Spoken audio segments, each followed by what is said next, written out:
a little bit. Hello, everybody. Welcome to Ready to Roll Embers Beneath the Mountains, our 22nd session. Crazy to think about. We are rapidly approaching our 1 year mark.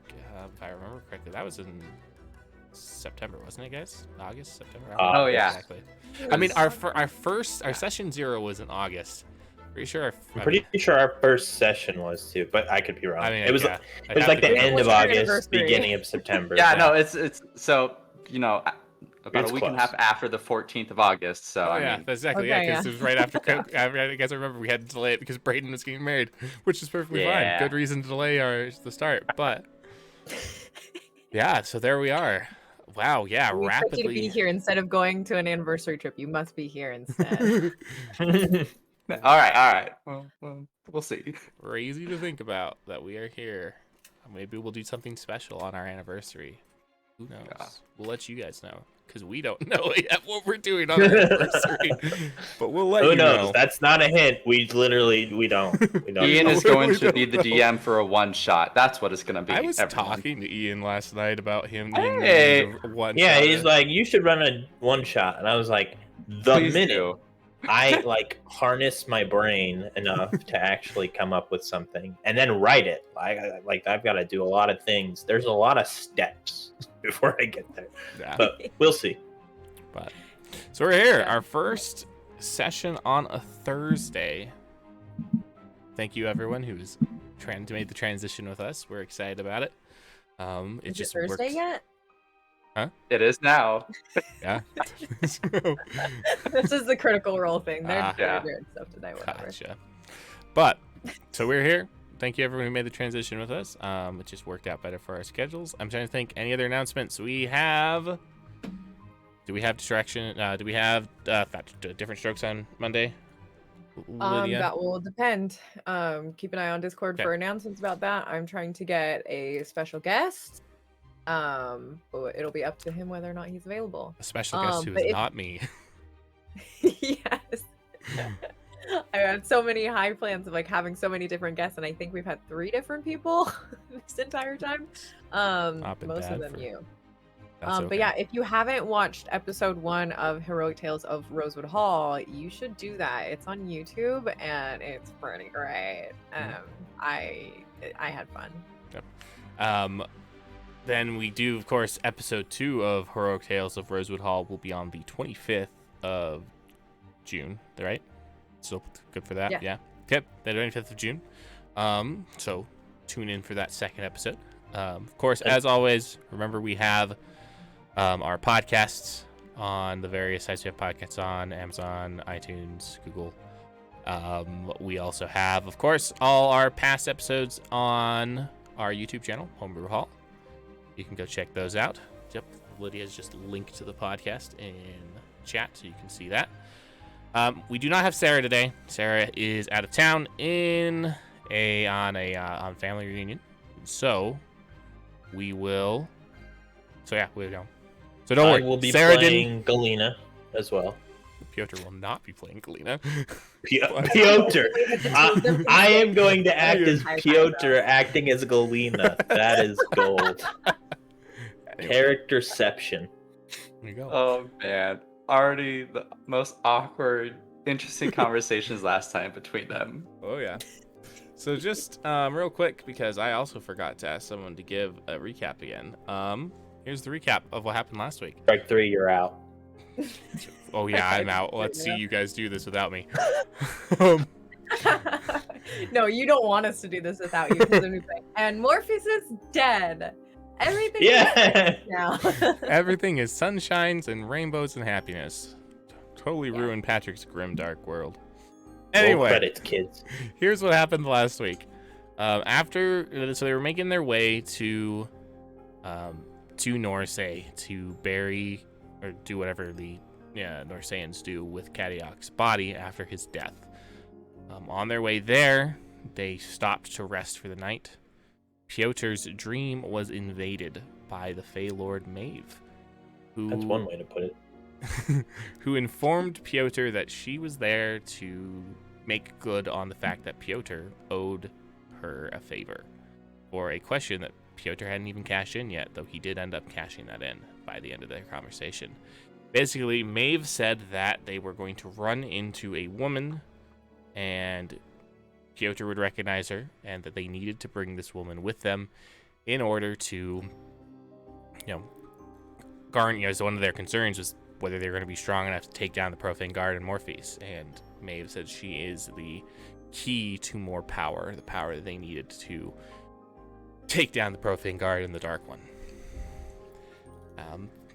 They awoke the next morning, where they came across Galina being chased by some Norsaen warriors, and while she helped free some prisoners, and she's agreed to travel with them for the time being.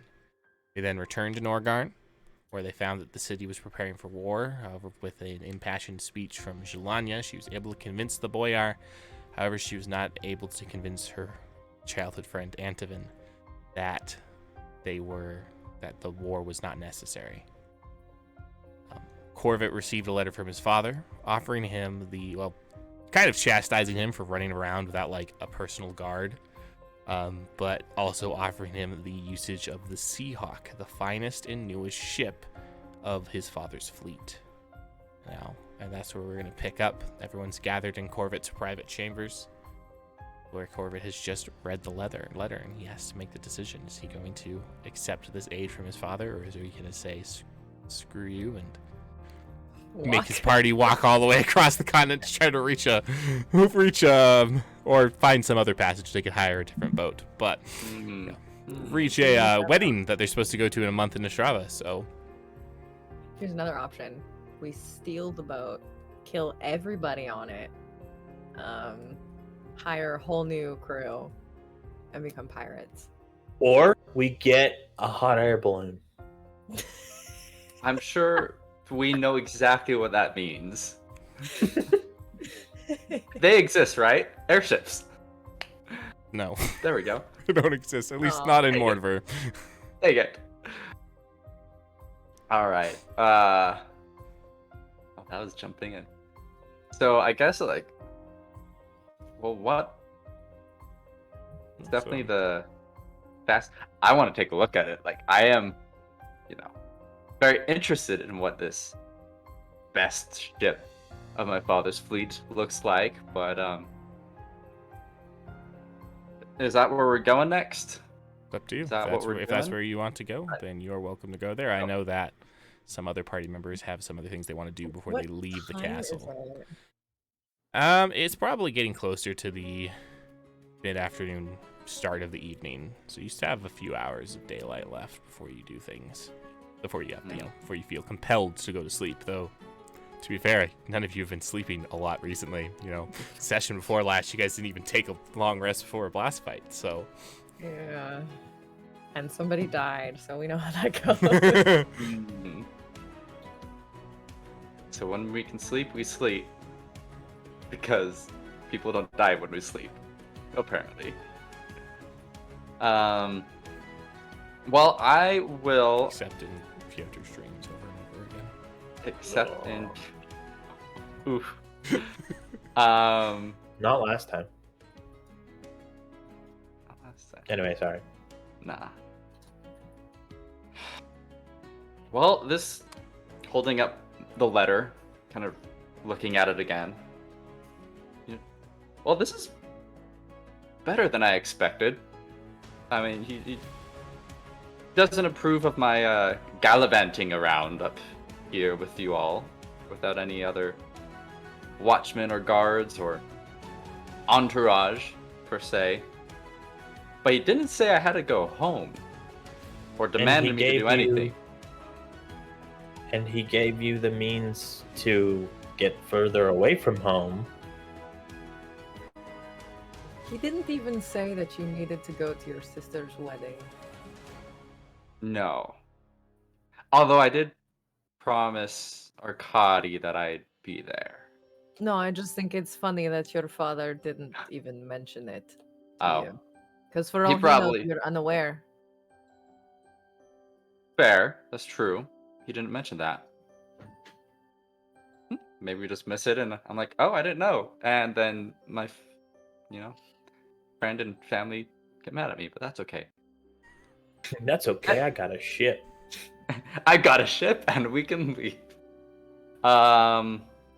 Actually, it was Captain Lidov who was the captain. Mm-hmm. I've heard of him before. I don't think I've met him once or twice, but don't know that well. And I am sure that my father sent the ship and the crew to make sure he has tabs on me. Just he likes to know what I'm up to and stuff, being his son and all. But what do you guys think? Would you take this? I think it's a useful tool. We've got places to be, and I think the alternative is to cross a continent on foot. So yeah, I vote yes.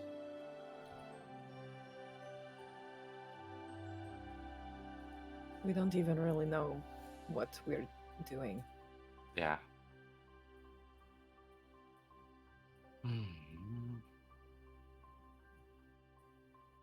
True. I maybe- do think I'd like to go take a look at the ship. I think it'd be fun to look at, fun to see what it's like. And I agree with you, Anya, about not knowing exactly what we're doing. Kind of just being pushed with no direction right now, I feel. But I also do think, as Pyotr said, I mean, if this ship is fast, it can get us places much quicker. So I do see that as valuable for, I don't know, what we hope to accomplish. But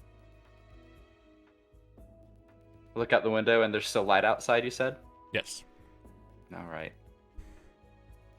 Well, I might go take a jaunt down to the docks and see what this ship is about. Anyone want to join me? I'll saunter with you. I'll stay behind. Okay. Okay. You're looking very subdued. Just kind of has her hand on her lap, just kind of looking down at her hands. You okay? When am I ever? Guess so.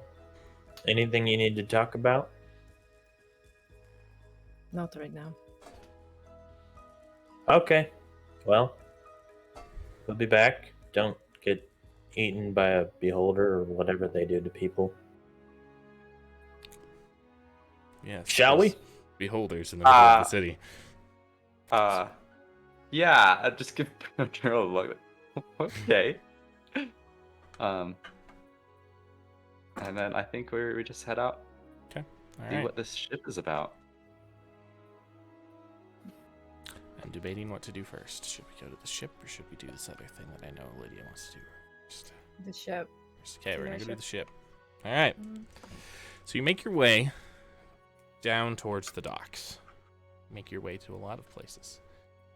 So you pass through the city. You see that the war preparations are kind of coming to a halt. People are kind of like, a lot of people are just getting disappointed, like returning to their homes.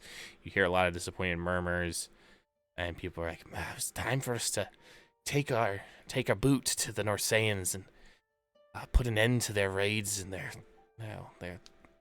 harsh ways once and for all." And other, those heretics who let themselves get turned into lycanthropes and werewolves. We need to remove them from this world, teach them the proper ways of Zhelaniye, and just all those kind of comments that you can hear as you're wandering down. You arrive at the docks, and it quickly becomes apparent to you there aren't any big ships here. There are a bunch of tiny riverboats.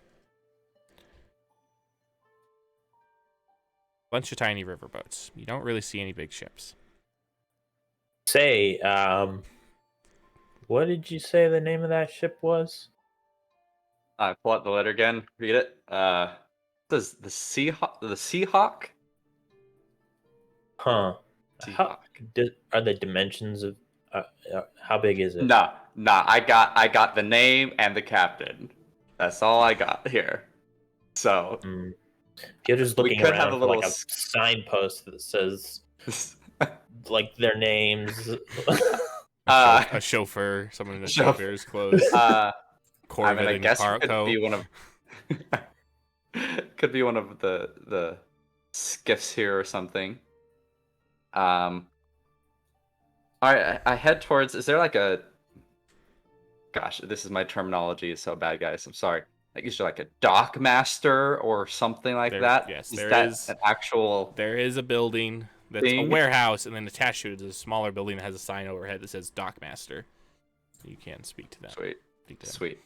Yeah, definitely heading over to the dock master and knocking on the door. Is it open? Just hello? So it's it's kind of So there's a door. However, the big thing about it is that there is there's a window where you can see a rather grumpy old man kind of sitting there. He's going through a scroll. Seems to be looking at some things. He looks up at you as you approach. How can I help? Good sir. I am Cor Vit, and I am looking for a ship that possibly just arrived sometime within the last day, or much more recently, called the Seahawk. The Seahawk. Let me see. He looks down at his, puts one scroll away, pulls up another, looks. Ah, yes, Seahawk. Its skiff came into port last night with a captain and a complement of the crew. Oh, okay. What? Its skiff came in. Okay, so it's out at Seymour, out in the. And if you look, he points to a giant map behind him, which is kind of like what you can see on the screen currently. It's a river that leads up to Norgarn. Mm-hmm. Some of the the last stretch of it isn't deep enough for the big ships that can dock in places like Svarim, Ostrava, or Vinhelm. But okay. So the bigger ships, they oftentimes they'll either dock at Svarim and send their skiffs ahead, or they dock at the right where it narrows from larger river to smaller river, and they send their skiffs ahead. Your Seahawk is probably one of those two locations, but the skiff is down at Pier number 7. Pier 7. All right. Well, thank you very much, sir. And noting that did he seem like he was in like a grumpy mood a bit? I mean, he did, but he just seems to be one of those, they've been working in the customer service industry long enough. They're always just in a grumpy mood. All right. Well, thank you very much. That was very helpful, and have a good day to you, sir. Cause no trouble. He goes back to his scroll and begins resuming whatever he was doing before. All right, I elbow Pyotr, say it's over here, number 7. So, making our way over there. So you head down the pier, the docks. You make your way to Pier 7, and you see a small skiff, a small river boat. There are a few sailors on it. They are wearing, classic, sailor's garb, white loose-fitting shirts, bandanas tied around their heads. They seem to be loading stuff onto the skiff. And they look at you as you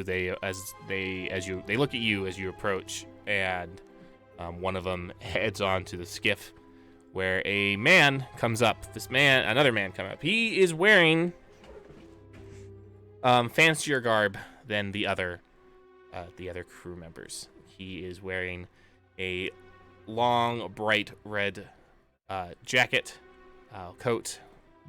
Still has the white, white shirt underneath, but it has like little ruffles up around his neck, kind of in like a V-neck shape. And he has black pants and knee-high leather boots. And at his side is a cutlass, and he wears a tricorn cap with a large red feather sticking out of it. And as he approaches you, he says, "Captain Leodov, at your service." You must be Hello, Cor Vit. Captain. I am. I feel like we ran into each other a number of years ago on an outing or two, but it's been a while. Certainly, I've been doing personal voyages for your father for years. I'm sure we must have ran into each other on one of those quite long ago. Sure. But you were probably knee-high to a grasshopper. And now look at you. Tall. And all the way across the world in Norgarn. Yup. That is an adventure to be said, at least. I've been hunting for you for a long time since you left. Your father instructed me to go and find you. He gave me general directions. Your father's lucky that his messenger caught me in Ostrava. I was about to head all the way to Midway, see if perhaps you'd made your way to Tradewind. But he caught me and said that you'd been sighted heading up towards Norgarn. And so here I am, and here you are. Here I am. So you found a messenger found you, huh? Quite. Who was it? Did they have a message for my father? Was it? No, the message was for me. Message was from your father for me to instruct me where to find you, because I've been looking for quite a long time. Well, I do apologize for the inconvenience. It's no trouble. And thank you so much for. Well, I guess I must thank my father for your services. And what can you tell me about the Seahawk? I'm just interested in this ship and your journeys. Seahawk is the most beautiful ship I've ever laid eyes on. She's tall, 3 masts, it's got a few special upgrades from the School of Sorcery in Barrelgrad that we'd have to show you. I'm not comfortable talking about them in public, you know. Sometimes people people aren't big fans of magic. And so better to talk about it when we're on the ship, and better to show you rather than talk about, rather than to describe, because I'm not good at that magic stuff. Not a lick of talent for it. Don't understand it. Just give me a good wind at my back and sails to propel me forward. That's what I like. But no, of course, it comes with its stem. We have a crew of about 100 men, as well as we've got several ballista that we use for ship-to-ship combat. But of course, all the amenities that you, man of your stature and of the stature of your companions, would ever desire. Rumor has it. Zhelaniye's pretty short, actually. Hey. I don't think we've ever talked about Zhelaniye's height. I know, I wanted to say something clever. Rumor even has it that there's a sea domovoy aboard the ship, but I've never seen it, of course. Domovoy don't reveal themselves to adults. Domovoy? Okay. You've met one of those. Blimey, you've met a sea domovoy before. I don't know if it was the sea kind or the wood kind or what kinds there are, but we met a domovoy. You met a domovoy. Well, then, that's impressive. They don't generally show themselves to us adults. Yeah, started the rumors of imaginary friends, but if you ask me, I know domovoy are real. I trust as well, having seen one. Does this one pray do tell, refer to himself, itself, their self, whatever this one is, in the third person? I mean, I've never spoken with a domovoy. I've never spoken with the domovoy. It's just a rumor. No one on the ship's actually seen it. Or, at least I've never seen it. There's rumors. Marcus over there says that he's seen it, though. Right, Marcus? The crew member just grunts and then goes back to his work. He's not too friendly, but don't worry. Rest of the crew, we're sworn to your service. Well, specifically the service of your father's money. So as long as he keeps paying, we'll keep you safe. The moment he stops paying, though, we might have to kick you off the ship. I'm just joking with you. Yeah. Well, thank you. Hopefully Very comforting. You'd at least drop us off at port, right? Right. If that's what you want to believe. Sure. Thank you. But okay. You wouldn't find out that he's not paying you until we get to port, though, would you? I have my ways. Okay, cool. So as kind of Pyotr's been chiming in and talking. I want to look around at the other crew members. Like, how many are there? So currently, he what has do they look like? So he has about 10 other crew members, obviously of varying races and statures. You spot maybe about, most of them are human. Obviously, this is Mordvern, that's the majority of the population are human. You do spot that there is a couple of dwarves. There is a gnome, as well as there's a dragonborn crew member that is on the ship, at least on the skiff with you. Cool. Have we run into either gnomes or dragonborn before? You ran into gnomes. The gnome barbarian. That was the champion of Zhelaniye. Oh, right, yeah. The own kingdom, gnome barbarian. And what is their demeanor like? Like, obviously do they seem... You've been around well off sailors. Enough? It's not like, I can only think of the movie Treasure Planet, but Treasure Island. No, so you've been around sailors enough to know that sailors generally have a very similar demeanor. They all, it's these men get, when they're about their business, they're very businesslike, very about their business. But that's the demeanor, is just the usual sailor vibe. You're not getting pirate demeanor if that's what you're looking for. But you can give me an insight check. You can give me an insight check if you want it to more information. I will definitely do that. Just to great roll. Insight 21. Okay. Yep. Nope. You can these crew members, despite the obvious jovial nature of Leodov, you can tell that these crew members are loyal to their captain. And so you probably should be more concerned about Leodov's disposition towards you than you should about the disposition of the crew members towards now you are probably guessing that these 10 are probably the most loyal, which is probably, with maybe a few exceptions because he left a few back on the ship, but these are that's why he brought them with him. Okay, cool. Well, Captain, thank you. It was great to meet you. Are we ready to depart? Not immediately, I do apologize. We'll probably stay the night here in town. If you need to bed up, we definitely can help you with that. Oh, we've already got rooms at the local tavern. We've been at sea for months. We'd like to stretch our legs on the shore a bit. My men have been they're a little tightly wound. You know what I say? Need some drinks, some gambling. Need to spend that money on something. Again, take the night off. Enjoy yourselves, and I'll return tomorrow. Yes, before you depart, we just want to confirm how many people should we be additional people should we be expecting? Mouths on the ship should we be expecting? We do need to buy supplies, stock up on supplies because we need to be aware. Just an approximation will do. You don't need to be giving an exact. If you have an exact number, obviously that'd be better. An approximation. About a half dozen, probably, including myself. Okay. I heard that you had a contingent of men that were traveling with you from Cordovan, given to you by assigned to your lady friend Zhelaniye, to protect her. Are they going to be accompanying us as well, or will they be returning to Cordovan? Great question. This, as you could tell, this came out of the blue.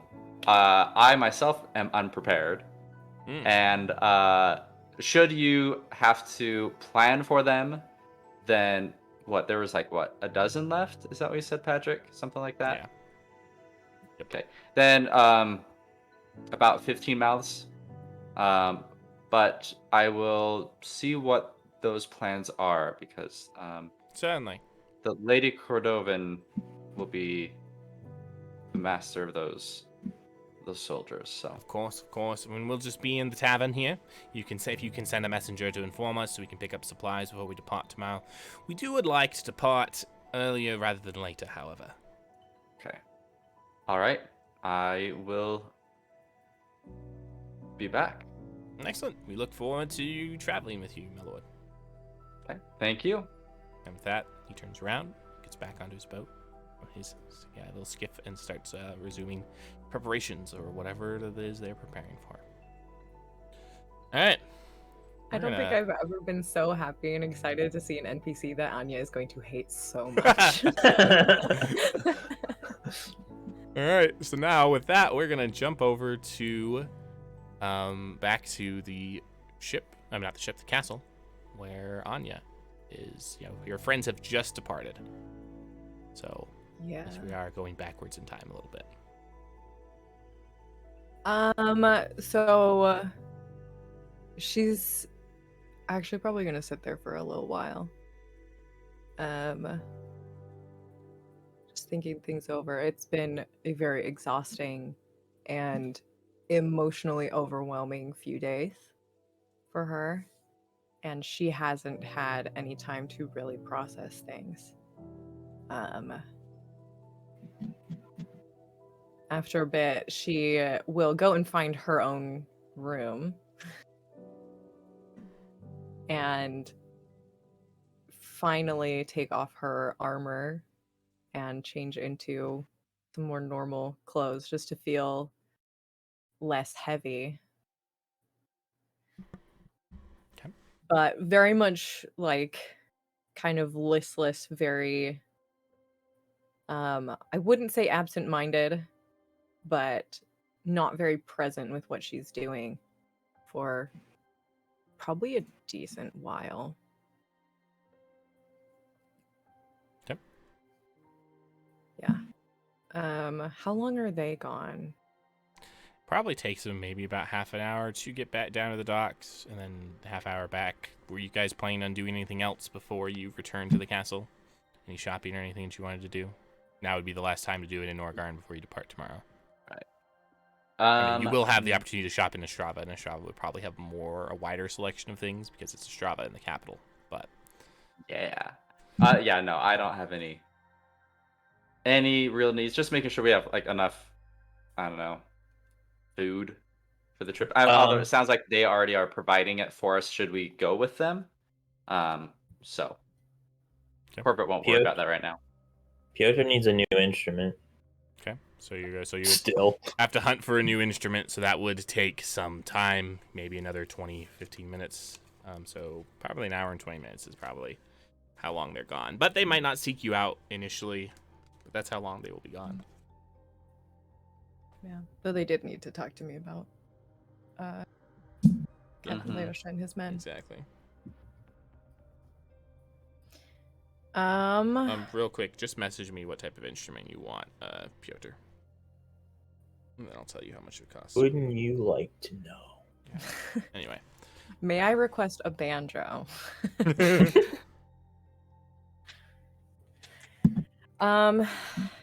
Yeah.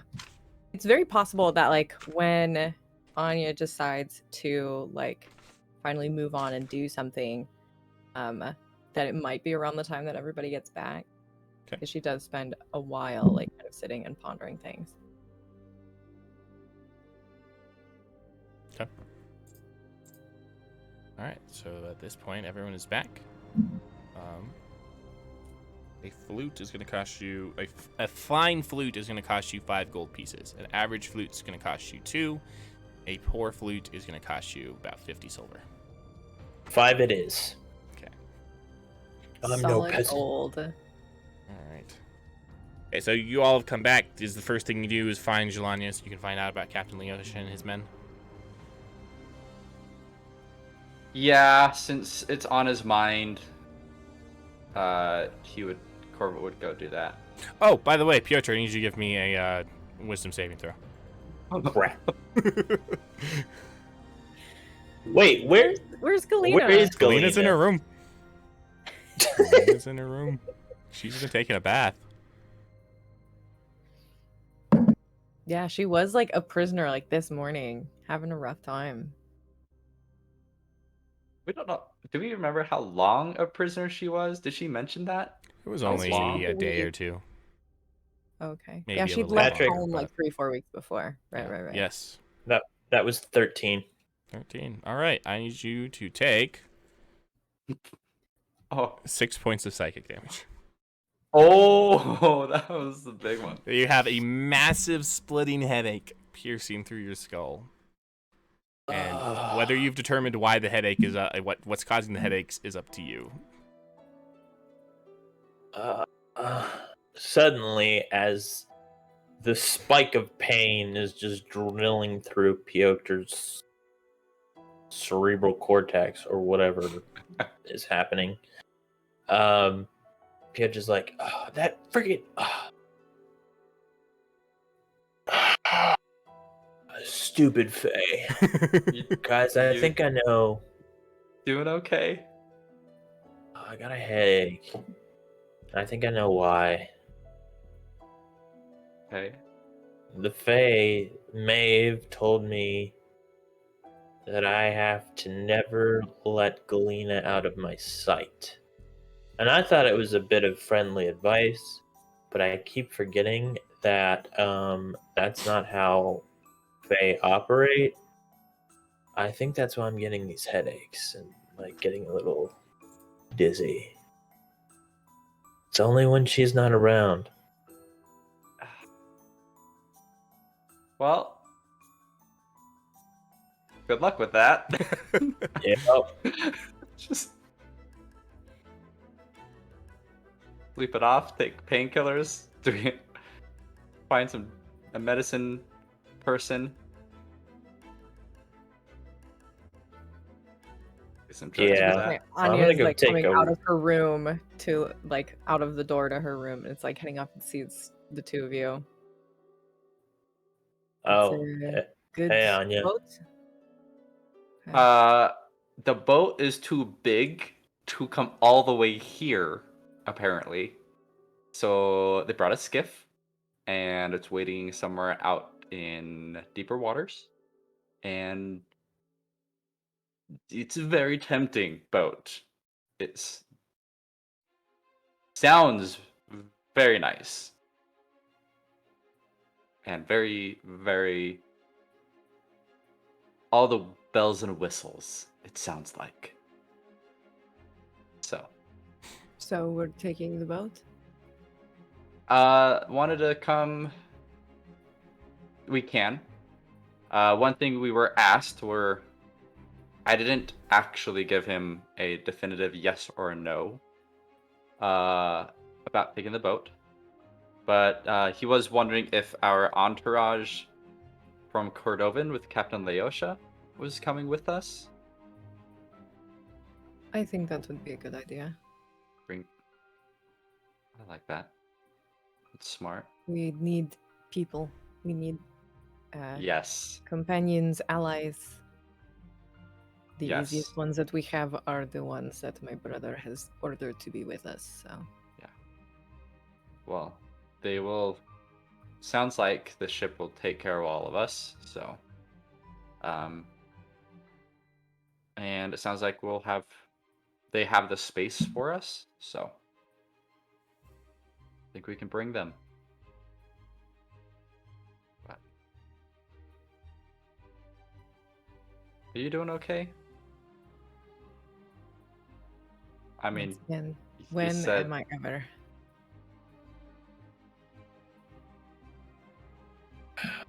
Pyotr looks at Anya.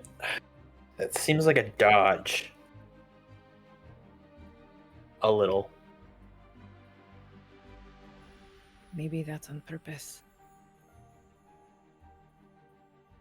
These kinds of dodges usually are. Most dodges, really. I can't think of a dodge that isn't on purpose. But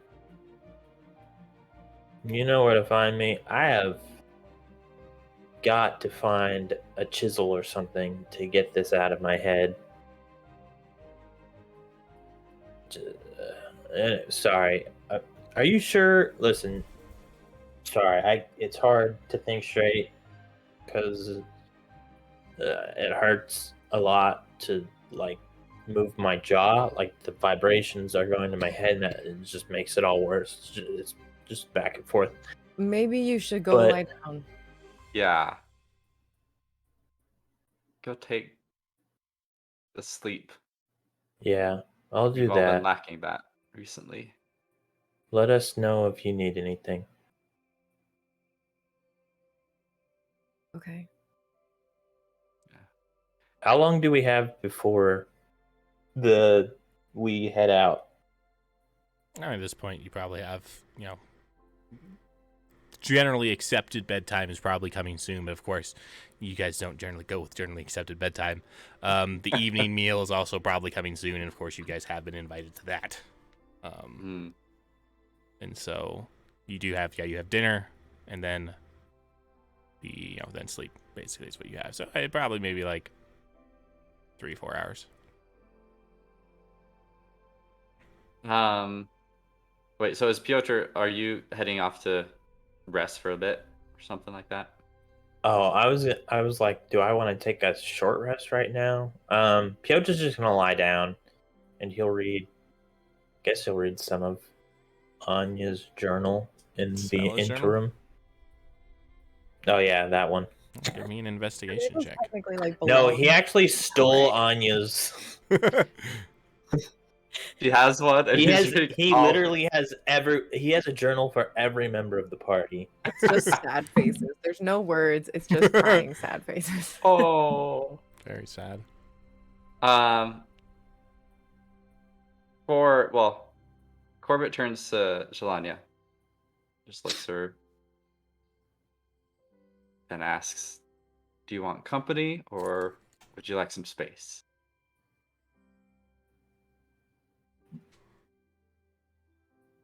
Yes and yes. Okay. She's not meeting Cor Vit's eyes. Still kind of like looking down at the floor. Well.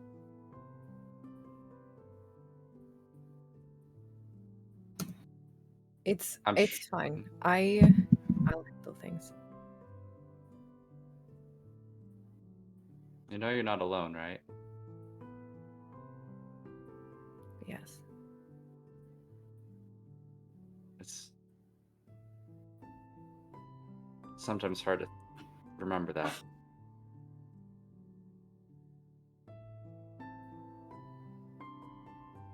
She's just looking kind of uncomfortable at this point.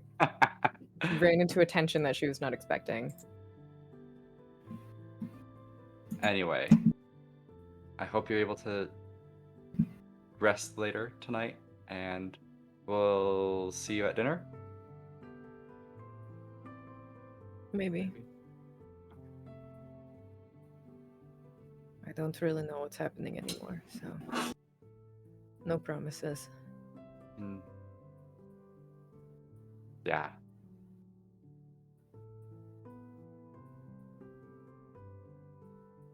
Cor Vit awkwardly.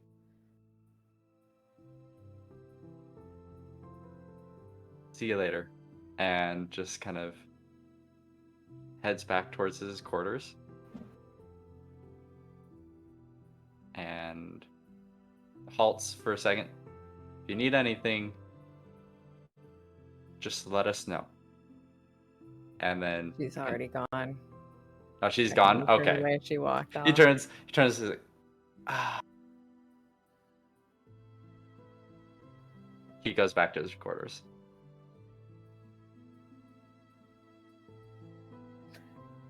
And Anya is going to go and try to find Antovin again.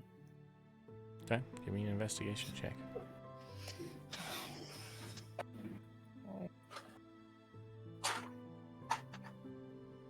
Homebrew Hall dies.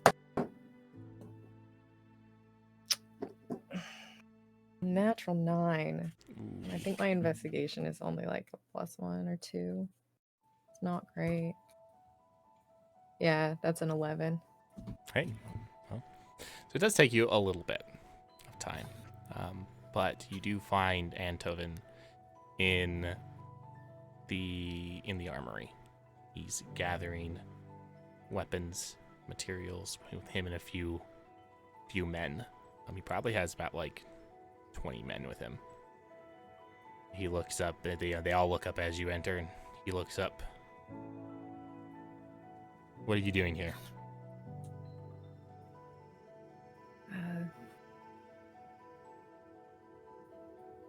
Just wanted to maybe talk to you again. What, you're gonna try to change my mind?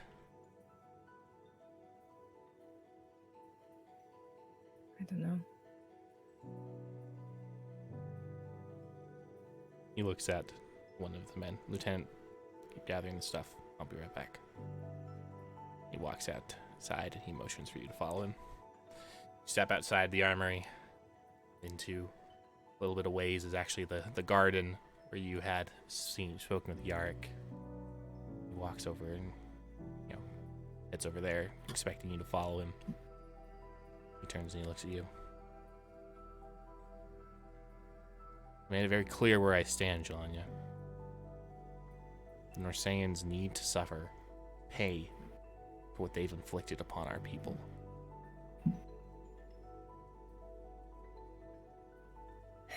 And I agree. You want to stop me from going and delivering that retribution? You agreed. Why'd you stop the Boyar? We've had our whole army on them. You already know the reasons that I gave that. Yes, it's an imaginary threat from the Profane Guard. It's not imaginary, but that's not what I'm here to say. I gave you the reasons that everyone else needs you to stay. I'm here to give you the reasons that I need you to stay. Not even just stay. I want you to come with us.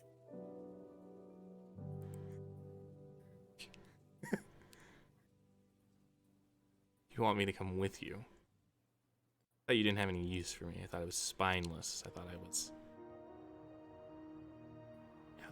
was Idina's lapdog. You didn't have any use for me, Zhelaniye. You've made that very, very apparent the entire time you've been here in Norgarn.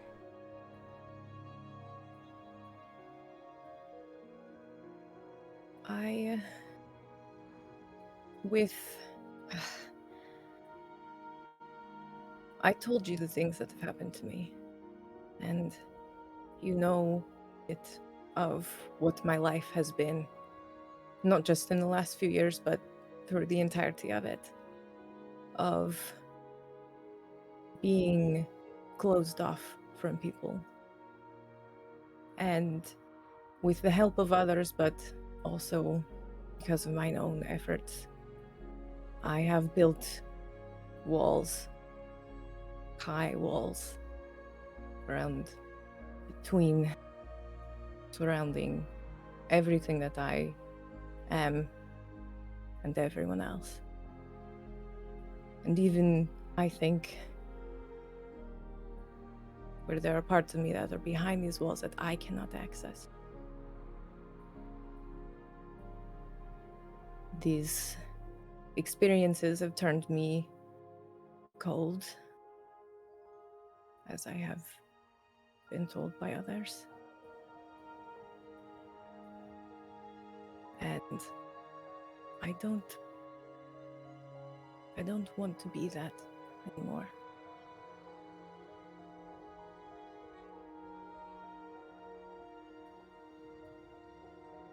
I am so used to shutting out my own feelings and the things that I want, because they don't matter anyway.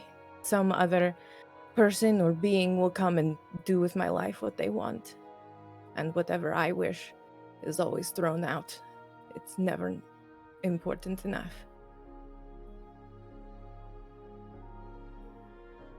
And I don't want to be that person anymore. And it's not easy for me to listen to my own heart, to my own self. But in seeing you again, in seeing how you still are what you always were, I can hear just the quietest crying out from behind those walls.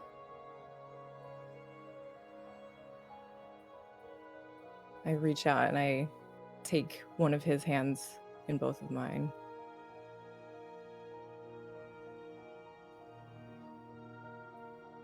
I just kind of look up at him. I know this is a lot. It's...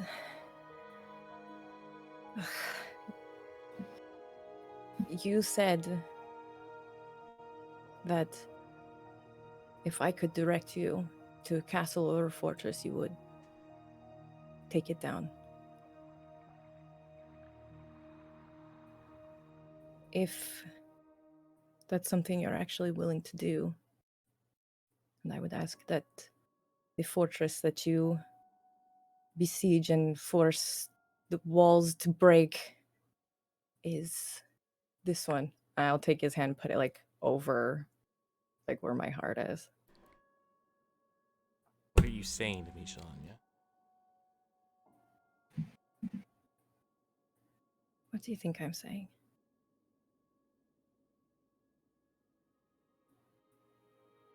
I think you've been saying... You're saying something that I wanted to hear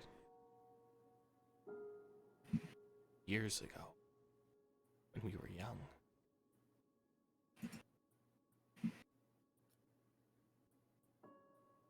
We were very young.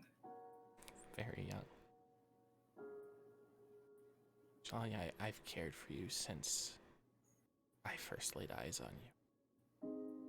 When we were but children.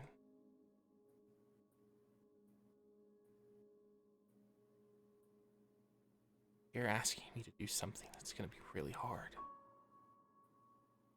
I'm engaged to Adina.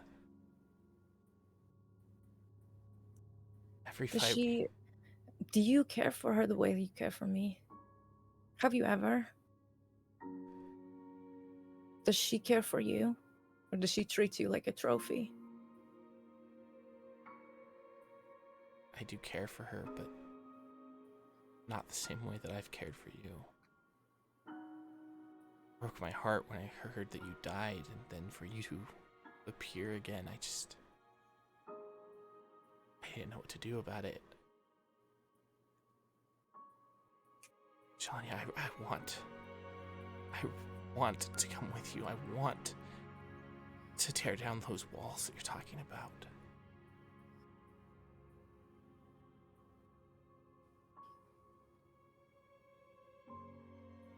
But if I give up what I have with Adina, I give up everything I have. I won't be Commander Antovin Nikolaev. Must be Antovin, the youngest son of a baron. There's nothing wrong with being the youngest child of a baron. No, there's not. But if that is too much to ask, I understand. Zhelaniye, I want this more than anything. And he takes his other hand and holds your other hand. So he's holding both your hands with both his. Don't take this the wrong way, but I've been in love with you. I love you so much. In love with you forever. This is everything that I want. But I can't sacrifice what I've got, because then I can't be what you need me to be right now. Kind of looks down. Okay. But I'm willing to do it for you. That's what you want me to do. Just tell me. If it's too much, if it's too quick, I can. It's not too quick, Zhelaniye. I've been feeling this for years. It's not. This is. If anything, I feel like this is long overdue. That you're.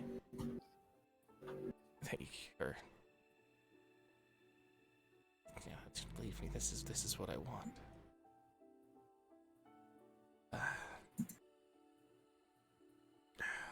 I'll come with you. I'll be the man that you want me to be. But it would probably be best if we wait to tell the Baron that I'm going to be breaking off my engagement with his daughter until after this is all done. Oh yeah, she would kill us. Well, she would kill us as well as I would lose my position as commander. Right. I can probably convince him to just send you with us. We'll need to do that, yes. All those men in back there in that armory are willing to follow me as well. All of them? All of them. Okay. We need everyone we can get. And he nods and he looks down and he looks back up.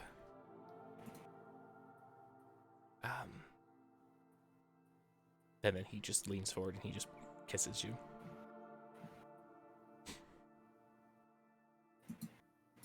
Do you kiss him back, or do you just kind of, what is your reaction to that? I think at first she's kind of just mentally panicking. She doesn't do very well with physical touch, but she decides that she is okay with it, and so she does kiss him back.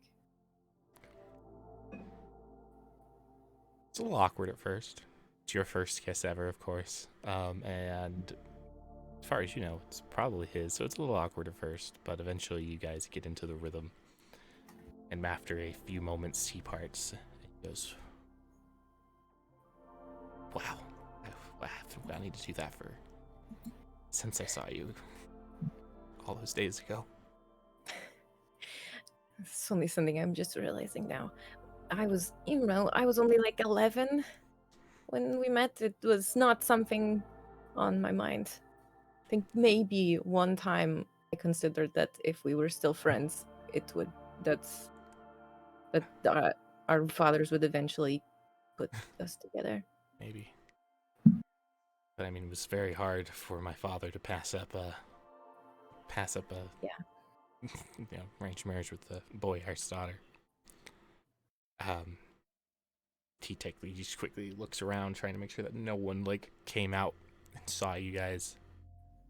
And then he says, we need to go talk with the Boyar right now.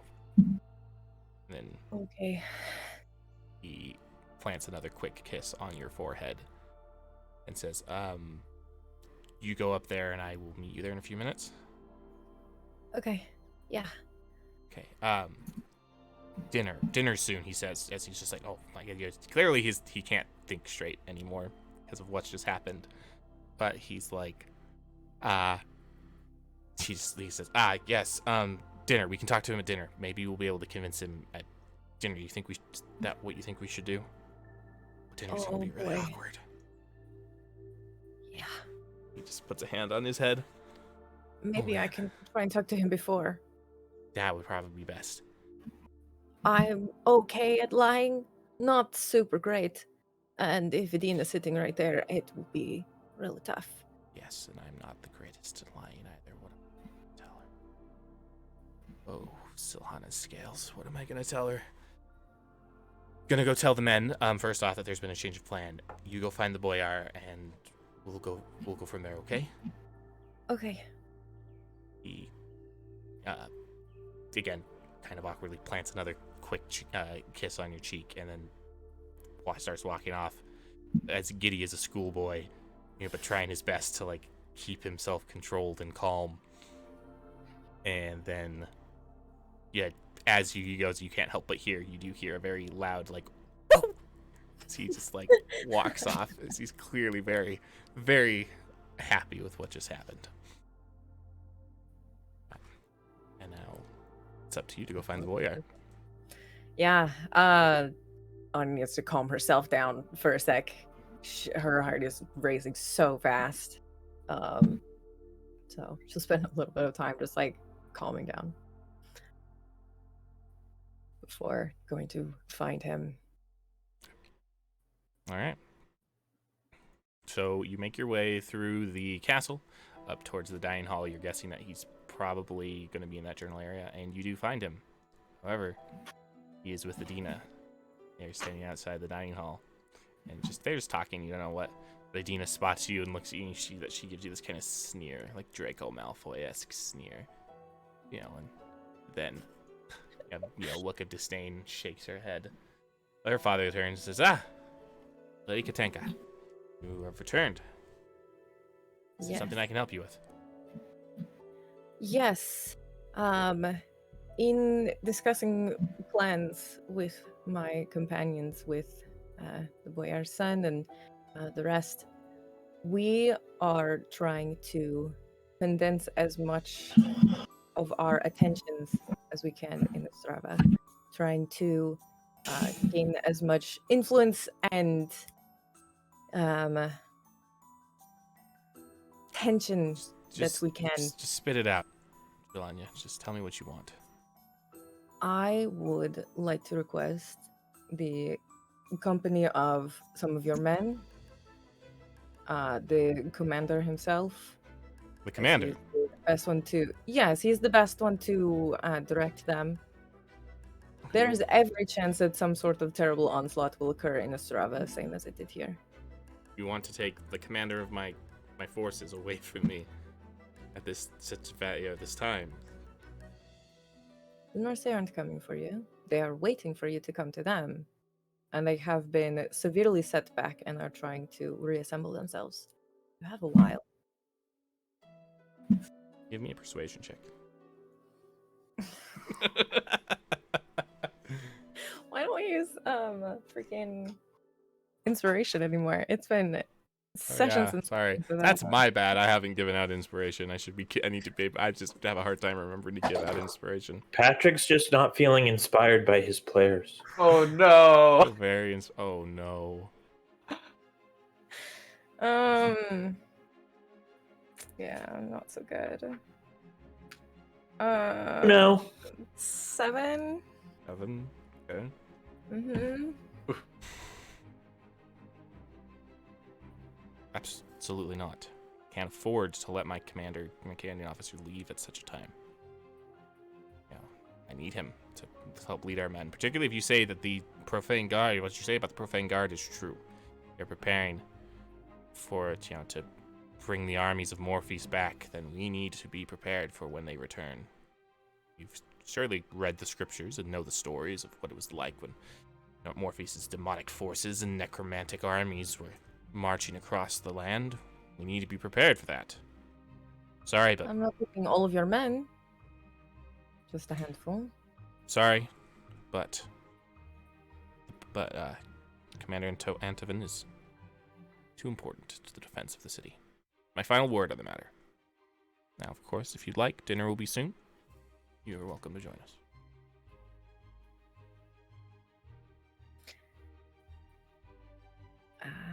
Thank you very much.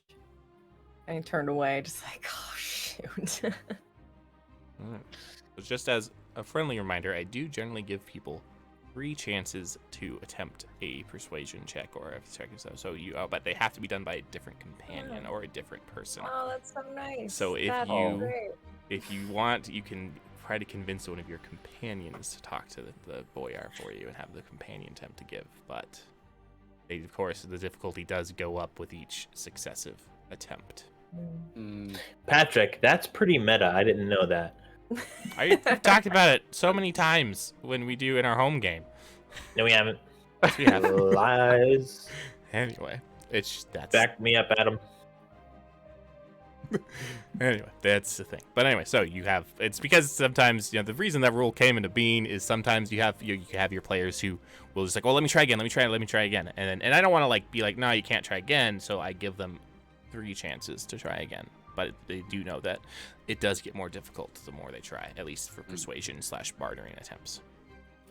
Well, Anyway. and it's good that both of my companions who are currently here in the game are charisma casters and are hopefully good at this. And hopefully we'll roll better than a natural 2 like I did. You're lucky it wasn't a natural 1. Yeah, thank you, Lomas Fodder, so much. Anyway. This is why you need to watch these shows live. So, with that, dinner is served. You walk in and you see Antovin is standing by the entrance. Zhelaniye, as you walk in, he pulls you aside. What did he say? He said no. But I can try and ask to get. I don't have as much pull as maybe Cor Vit. Yes, Cor Vit's the Boyar's son. He would probably have more pull. Yes. But worst comes to worst, I can sneak out. I know all the back ways out of the castle. It kind of comes when you patrol it. I could get out without being seen. I would just need to know where and when to meet you. Okay. Nods. Yes, Lady Katenka. That will do. I will see to that.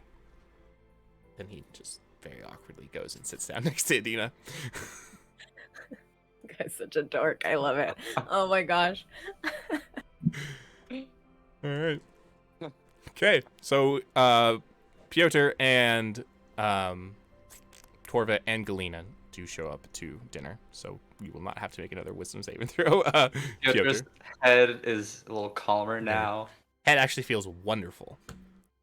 When Galina is in your line of sight, you actually feel like you can think clearer. Though that might just be the fact that you don't have a headache anymore. It's not a love interest, guys. Calm down. Gosh, It's just Fey come on. magic. Come on. Pyotr's just like, why is this happening? We've already broken through that now, so it's everyone all the time. So Every time there's a girl, Pyotr is going to try to marry them. Yes. So Not horny bard, super monogamous, very much in love. Romantic bard. That's what he is. Yes. there you go. Winks with both eyes. So you come and you come to the dinner. You take your seat. So again, if you remember that, image we had earlier, I won't pull it up again, but it has. So it's the front, table. The Boyar sitting in the center with Adina on his right, and Antovin on his left. Zhelaniye, you are sat directly, because there's less people now. Zhelaniye, you are now sat directly next to Adina, so to Adina's right. You, Cor Vit, are set directly to the left. Are you there, Brayden? It actually looks like you're Twitch back. audience. If apologize. you're watching this on YouTube, you won't see this part. Yes. Yeah, no, this will be edited No out clue. in YouTube. But anyway, so as I was saying, Cor Vit, you are on the right side. You are next to Adina. Zhelaniye is on the left side next to Antovin. Pyotr, you are next to Zhelaniye. The dinner is not quite as grand of a feast as it was when you arrived, but it is quite fancy. Fancy to non-nobility standards. But anyway, so dinner begins. I don't have a meal pulled up. If Eric is in chat, he can send me a meal that he thinks should be served, as he did last time. So anyway. Oh, and Galina's next. Galina's across from you, Pyotr, sitting next to Zhelaniye. Oh, perfect. Hello, Galina. She says hello. Please don't attempt to talk with Galina too much. I was like, do I want to torture Patrick right now? Yes. She Yes. has eaten all day. She was a prisoner. She's so hungry. She's so focused on her food. Like, don't even try to talk to her right now. That's rude. Or you might get bit. Like it's bad. She's voracious. She's also in chat right now. She's So. also in chat. Who is slightly revolting, wanting to give inspiration to my role that I had. Cool. All right. So, Zhelaniye, do you want your friends to attempt to convince the Boyar again here, or do you want the Boyar, or do you want them to try after dinner? Well, because it's not really an easy way, unless I can pull Cor Vit aside before things actually get started. You can do that. Mhm. Okay, yeah, then I would definitely do that. I would not do that in front of everybody. Cor Vit. Yes. Zhelaniye. I have an idea. We need help, right? We need people, right? That's what. Yes, we're hoping to. Yeah, spread the word, get more help. Anything to help. We should try to get Commander Nikolaev to come with us, bring some of his men.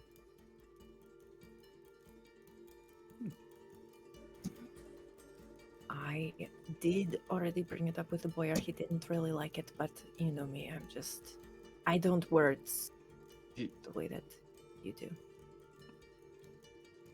I just look at people, and hopefully they give me what they want, what I want. Then, maybe look at him and tell him to give you what you want. All right. Do I notice that Zhelaniye's in like a more upbeat mood? Zhelaniye, you're trying to hide it. I am. Are you still feeling like, obviously hiding that, but are you still like really worn out feel or broken? I mean, she's still definitely pretty tired. Yeah.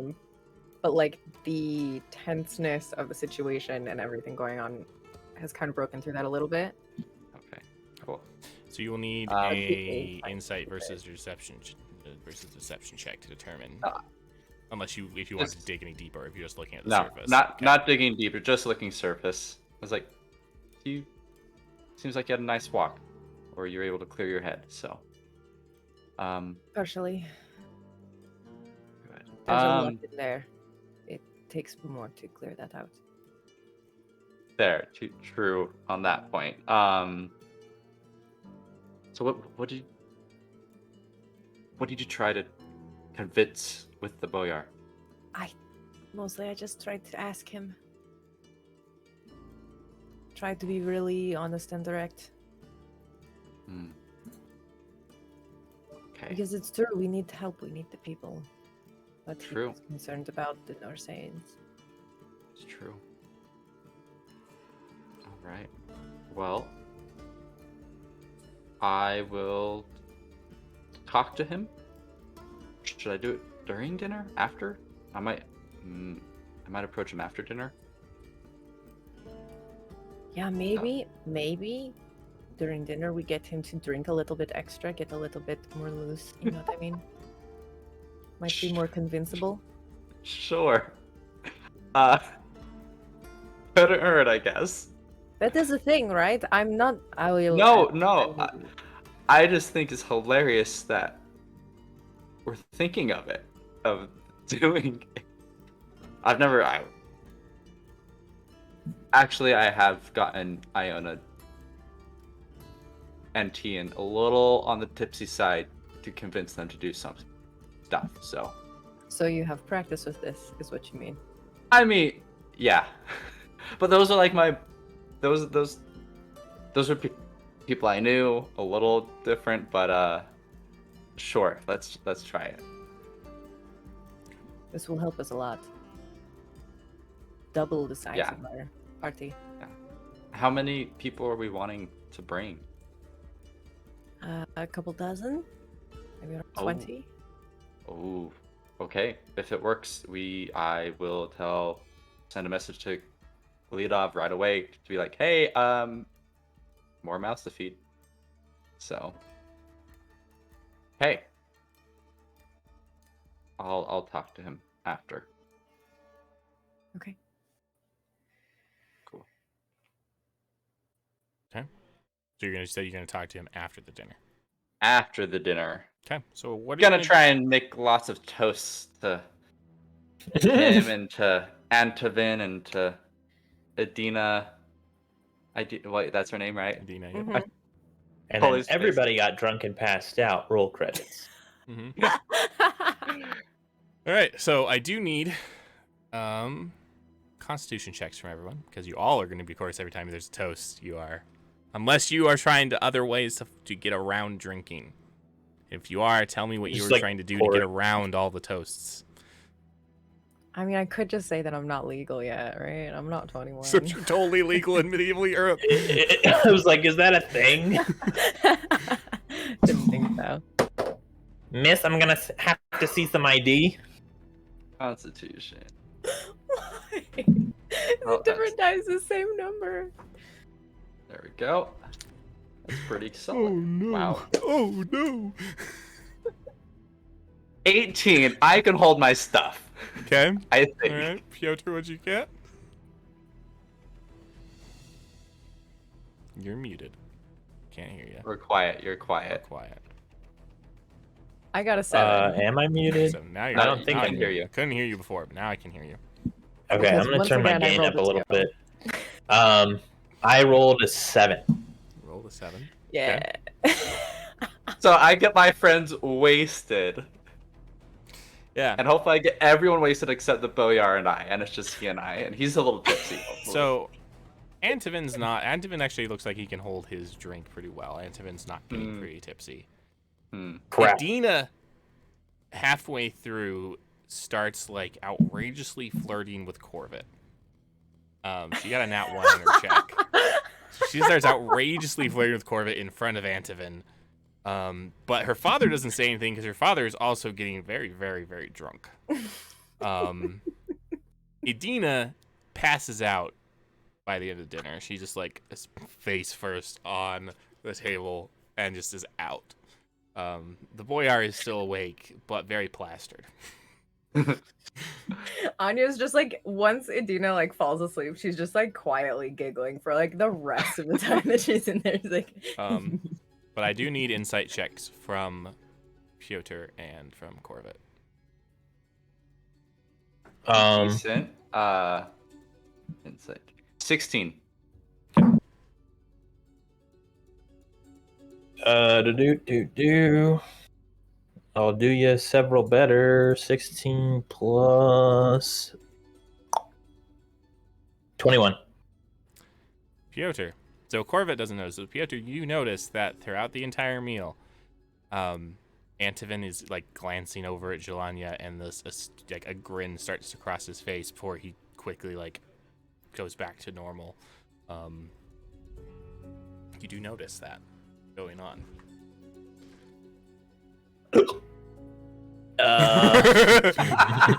How would he notice that?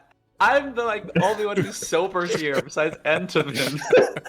Maybe Pyotr just gets really intuitive when he's drunk. He really gets people. He just like gets really focused and he's just staring at Antovin's face. I'm a really squinty drunk. It's like, have we ever got a description of what Antovin like looks like? We have. Probably around like 5'11". The build of a soldier, so not like a bodybuilder, so not like massively ripped, but not, but so leaner. But then, he has, brown hair, a beard. I'm sure I think I gave a description of him at one point. Maybe. This is a very basic description. Oh yeah, I have brown hair. Antovin's not a dude that sticks out in the crowd. That's Antovin's not. He's not unattractive, but he's not like Cor Vit level hot. He's one of the younger Hemsworths. He's not. Yeah, exactly. Hemsworth. He's one of the younger Hemsworths. There you go. Anyway, so dinner is wrapped up. The Boyar is very tipsy in his chair, and it's your chance, Cor Vit. So we're gonna actually do something a little bit different. This is actually how I prefer to do persuasion checks, because Cool. Give me your check first. I will tell you if it's successful or not. If it's successful, then you will be able to give what you're doing. But if it fails, you have to role play how it fails. Is there any way to give him advantage? Like, any way? Yeah, you can. So tell me describe to me how you would be helping him during this. What you would do to help Cor Vit trying to persuade the Boyar. Get everybody drunk. He will have advantage because the Boyar is tipsy AF. So that's all. Okay. That's all I need. I've done this before. I got it. That sounds so predatory. Oh my god. So I'm used to persuading drunk people to do what I want. Oh. One thing I've learned from my father, unfortunately. Oh, no. Father thrown under the bus. All right, so advantage. You said persuasion check. Advantage on a persuasion check, unless you think some other check would be. Nope. I finally get a roll for persuasion, guys. I've been waiting for this.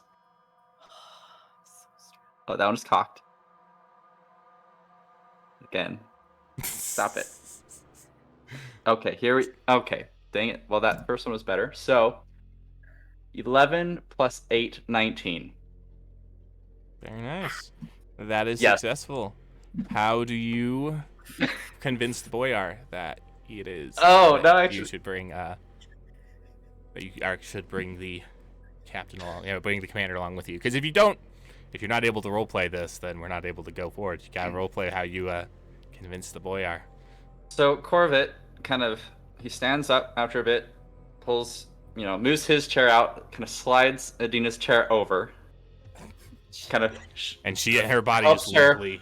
Well, and then I grab her, kind of set her back in the chair, pat her head. If she has a shawl or something, just drape it over her. I don't know what she's doing, so drag my chair next to the Boyar, set it down, and be like, Your Grace, thank you for your hospitality. Lord Vizek!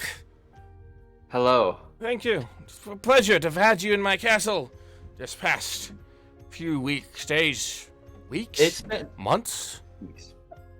Luckily, it hasn't been months yet, but who knows? One day, shame. I may be here for months, And I do appreciate the great hospitality you've shown to me, my companions. It was an honor defending your beautiful city against the fight. It's a crap against hole. the Norsaens. Norgarn looks ugly. You don't have to lie to me about that. Mm. Norgarn's hideous. Dwarven designs. I hate dwarf designs. Ugh. Well, It's maybe what so we can... blocky. Oh, So well, what we can do is after we resolve all these things, we can hire a really, really good architect from the other continent, bring him over, have some flair here. I think that would help a lot. elven designs. Lots of tweaks. Also ugly. Gnomes. Whatever. Gnomes, they know what they're doing. And it's very you don't see many gnome architecture. Oh, around. you don't? It's a shame. So it's like a blend of elf and dwarf, like the best of both things. And sorry, I keep interrupting you. Hey, I do have a question, a favor, It's really all something... real. The beard, it's real, but don't tell anyone. The cleric gives me the local priest gives me a drought to help with it. I have to take it That's once a good week. to know. I might have to visit him. Yes. You need a I good, do glorious have- beard. I need a favor. Sister Tamara at the church. She can help fix you up. Okay. That is good to know. I'll note that down, and I pretend to pull out a sheet, take notes, put it in my pocket. He reaches out and puts a hand on your cheek. You could do with a good beard, lad. Anyway, sorry, I keep interrupting you. Well, question. Yes. So something I've noticed, we are on this dire mission to, prevent the end of the world, and with that, The world? I cast minor illusion, and in my hand have a little image of Morpheus. We're trying to fight the profane guard, right? Remember, we've talked about that, and we've come to, that's what we're trying to do. You're trying to protect the northern lands of the Empire. However, we know we're such a small group. We need support. I beseech you, your grace, for aid, and I might just say I am so impressed in the defense of Norfolk. It's Norfolk, right? Norgarn. Norgarn. Maeve. Shruggy doesn't know. I'm wait a second, I missed. He's trying Norfolk, Norgarn, fighting the dragon. Remember that? your commander is a fine fighter. Finest lad I've ever known. Couldn't ask for a better son-in-law. And I am so excited for you. I will have to, stay in touch with you and with him. Invited to the wedding. When is that? That should be... Adina keeps pushing it off. I believe it's supposed to be in the summer. Okay. Well, that's totally... Or maybe the winter.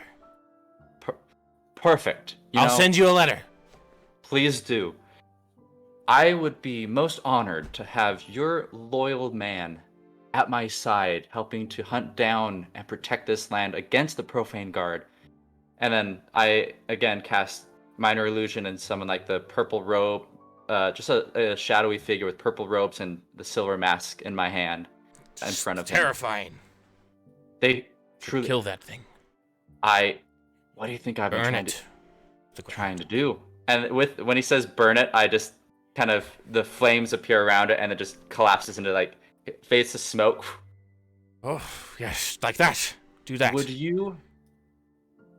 it be any possible way for you to lend us your right-hand man, the man you trust to get things done, to help us in our fight against them? I don't see why not. He is a good man, very strong. Of course. Take him with you. Take some of his men as well. But I will give you a word of warning. Be out of here before I'm sober tomorrow, or I will change my mind. Just letting you know, because I'm drunk. I know drunk me knows sober me. Just word of warning.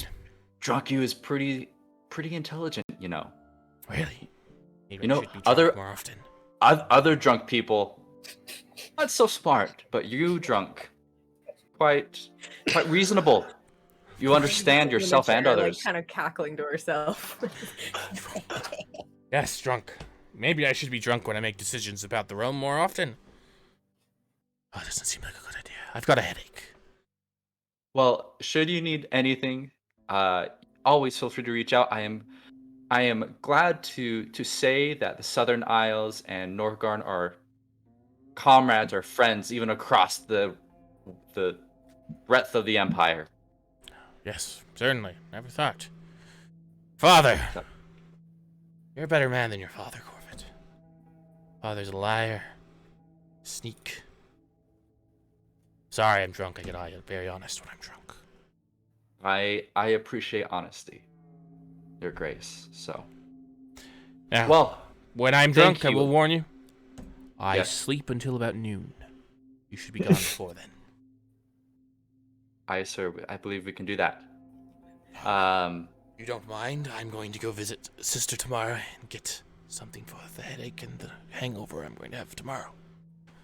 Stands up and he starts very shakily going out. And he points to one of the guards. You! Come here. Help me. And he puts an arm around one of the guards and gets led out of the castle. I glance over to oh my gosh, that was Zhelaniye great. and Antovin and Pyotr. Just give him a... And I see Antovin, I could probably tell he's like super sober still. Antovin's pretty sober and he's like, I've never seen my lord that drunk. It's a gift. Clearly. Mind me, careful when we're drinking with you. Cor Vit's really scary sometimes. He can make you do things with his eyes. Perhaps we should get the lady to bed as well. Yes. And I kind of he looks... point at Eddie like, I mean, should probably help her out. I am her fiance after all. He glances quickly at Zhelaniye and looks away. I trust that you gentlemen will be able to get Lady Katenka to her room, all right? Yes. Of course. It'll be fine. Oh, wait, I forgot Pyotr's drunk. What time are we leaving in the morning? 9. Crap, I gotta talk to Captain Leodov. Guard, Never trust a man named Leo. Leah. Remember when I wrote that? That was a whole poem. Don't you remember this? Now we have Hooven named Leo on the boat. We're going. What? Leosha? Leah. Okay, I call over a guard real quick. Yeah, the guard comes over. There aren't many left because a lot of them are helping, get the Boyar Does back. the transitive property or cancel servant. out? I just need a messenger. Okay. I need a messenger. All right. So I just bring me a messenger, and I tell him 2 messages. One for Captain Leosha, who should be with us either in the castle or in the barrack. Say we're leaving tomorrow morning. Prep your men. This is Cor Vit, but Zhelaniye is coming with us, and she would love for you to join us on the Seahawk. And I explain what that is. And then that we're planning a journey south on the coast. So, okay. And then I send a message also to Captain Leodov, saying, Captain, we will arrive tomorrow morning, between 9 and 10. Not writing this down. Some of us will have hangovers, so. And I say, unexpected but joyous news. We actually have a much bigger crew than we were planning. About 4 dozen. 40 people. Because wait. 3 dozen. Sorry, 3 dozen. Because it's 20 men with Commander Antovin plus Leosha's about dozen plus us, so about 36 or soldiers plus us. And so hope that there's enough room, enough supplies. If you need help, let me know. We can acquire more.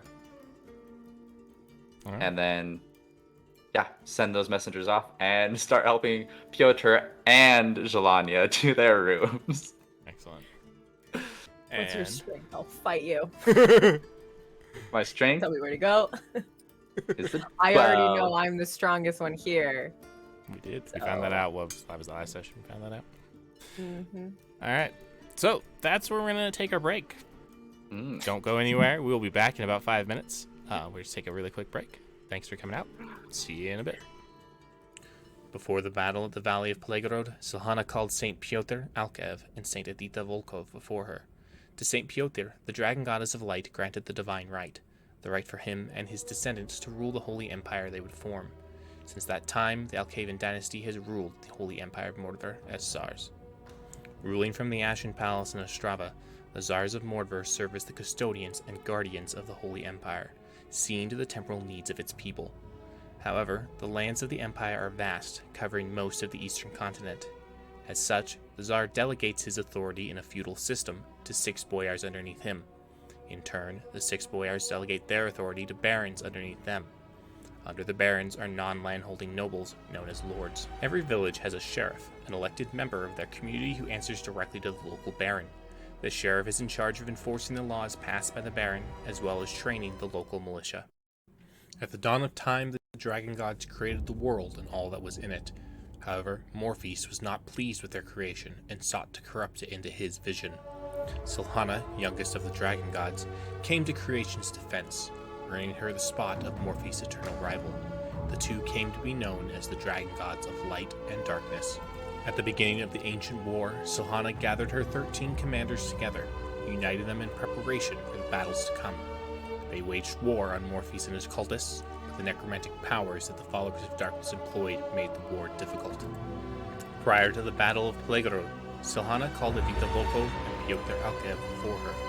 To Edita, she gifted the dragon scepter, instructing her to nurture the faith of the people. When Zhelaniye left, Edita became known as the Archmatriarch of the Church, and it was she who formed it into the organization it is today. Structured on the faith of Zhelaniye and the 12 saints, the modern-day Church of Zhelaniye has a strict hierarchy.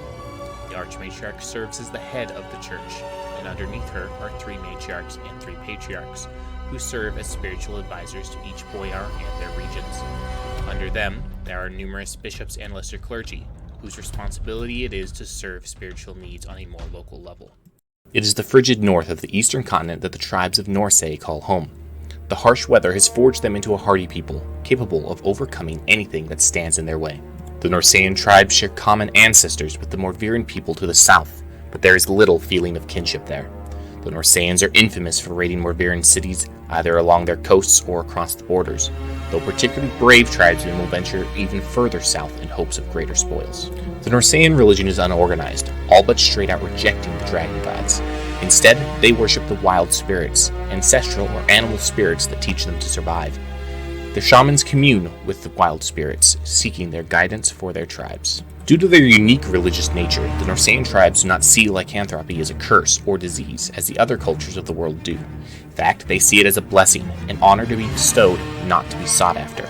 Each form of lycanthropy has its own unique path, but the two most common are the path of the Ulfdine and the path of the Urdine, the path of the werewolf and the path of the werewolf. A warrior must be selected for this honor by the wild spirits, after which he goes on a journey to prove himself worthy. Once he has done so, he will receive the ability to change from a fellow member of his path. Various tribes of Norsae are united not by a common figurehead, but rather a desire to survive. As such, they constantly war and fight each other for resources. However, there is one place where all hostilities are laid aside: the city of Hammerreach. The city of Hammerreach is the only official city of the Norsae. It is thought to be a place where the wild spirits gather and is cared for by the shamans. Here, the tribes can gather to discuss the future of their people, and the spilling of blood is strictly forbidden. Inara is a world where the forces of light and darkness clash constantly. However, it can be sometimes difficult to determine which side is which. With 2 inhabited continents, Enthar and Mordver, Inara was created by the dragon gods millennia ago. While legends say many of the dragon gods left to explore other planes of existence, there were a handful that stayed behind to watch over this world that they had made. While 8 nations house the population of Inara, we'll be focusing on the eastern continent, specifically the nation of Mordver. The Holy Empire of Mordver was founded millennia ago at the end of what is simply called the Ancient War. The dragon goddess of light, Zhelaniye, and the dragon god of darkness, Morphes, took upon themselves humanoid forms to lead their armies to battle. Zhelaniye's 13 commanders fought against the necromancer cultists of Morphes, in a war that culminated in a battle at the Valley of Pelegorod. With the dead rising again to fight for Morphes, the army of the Dragon of Light looked as if it were about to be overwhelmed. But Zhelaniye took to the skies in her dragon form and clashed with Morphes directly.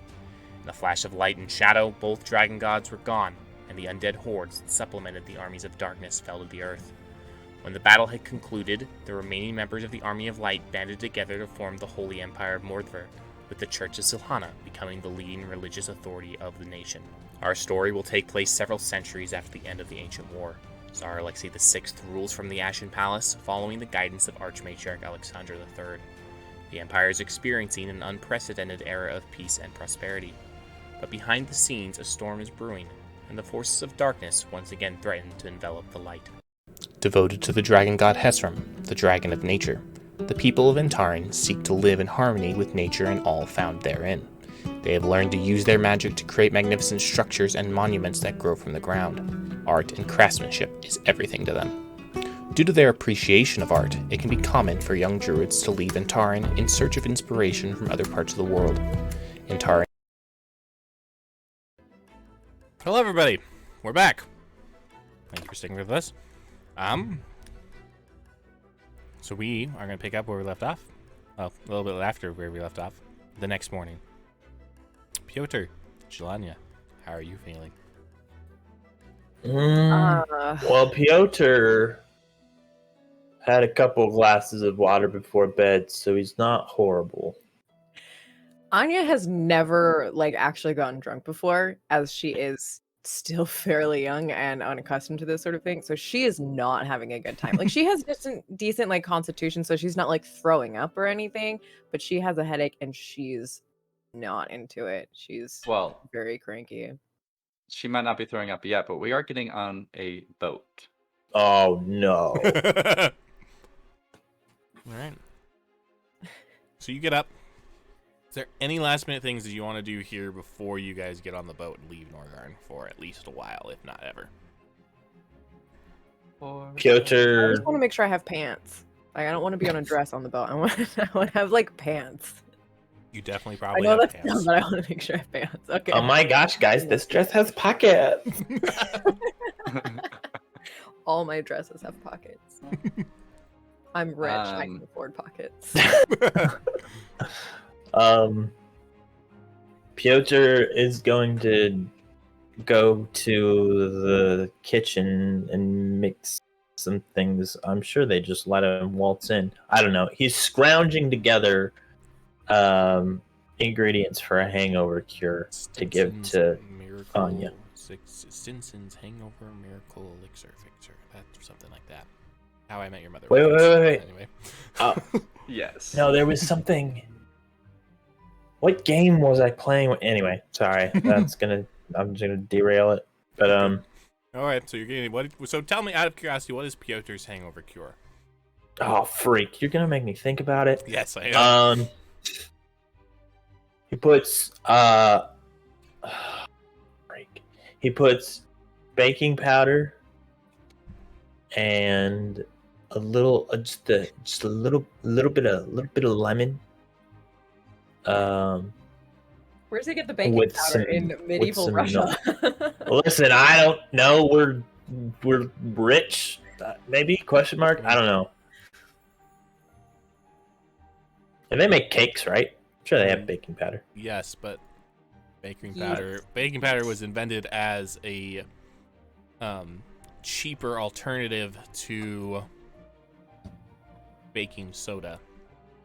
Baking soda, it is.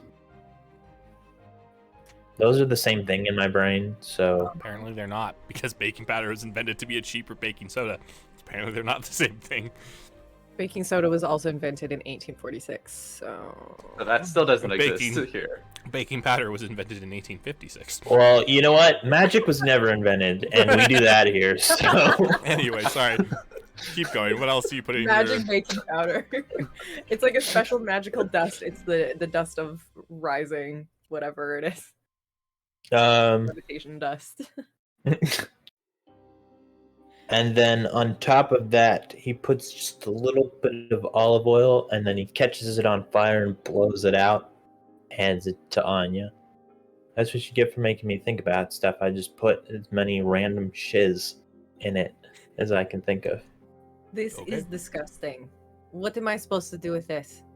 Drink it. Don't think about it. It's a pile of powder that was on fire. I'm supposed to No. drink it. And there's some oil in No. it, apparently. It's all mixed in. It's all This is not homogenized. drinkable Just- fluid. Just Listen, you are gonna have an awful headache unless you drink that. I already have that. I know. Do you want to continue in your current state indefinitely? Trust me, from my days drinking with dwarven diplomats, it has saved my life. And I think it could save your day. But you know what? I don't care. If you want to walk around having to squint at floorboards all day, be my guest. Thank you, Pyotr. And I will You're try and welcome. drink this whatever. This cement. Questionable substance. Yeah, that's like blue. Alright, there you go. You drink it. How successful that is, I will leave up to you. It's gross. But anything else that needs to be done before you guys leave Norgarn forever and ever? Is in the teeth though. What? This is baking soda and lemon. I believe those would have some sort of reaction, actually. Sure, they would probably have some sort of reaction. it's like frothing over. Someone needs to go Rabid make whatever. oogling. Someone needs to go make whatever Ian made in real life and tell me what it looks like. Yeah, that's your job. It's your job. Yes. Anyway, anything else? Sorry, back on track. Anything else needs to be gotten before we leave for the ship? Skiffs. Cor Vit will go to the tailor again Okay. and buy 2 pairs of clothes. One, just like some very loose clothing, kind of just like a loose white shirt, loose trousers, just for traveling at sea.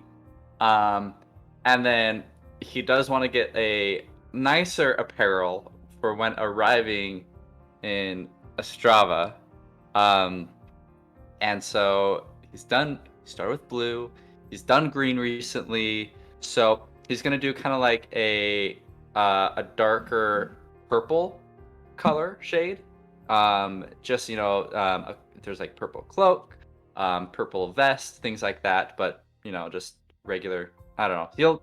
He won't worry about like the pants or the white shirt, but just a couple of things to add on top will look a little more appropriate for when he gets to the capital of the Empire. And yeah, that's what he's buying. Yep. That'll cost you 50 gold pieces.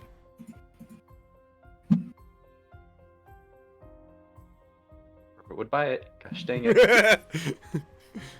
Ka-ching, ka-ching. All right. Make Got 100 gold pieces left. All right. It's not bad. Not bad. Anyway. All right. So you make your way down Town. the docks. I'm trying to avoid saying that all night, Ian.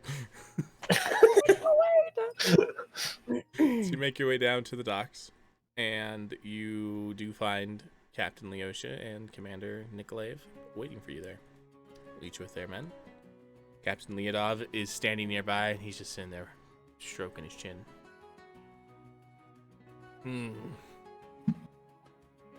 He looks up at you, Roach. Ah!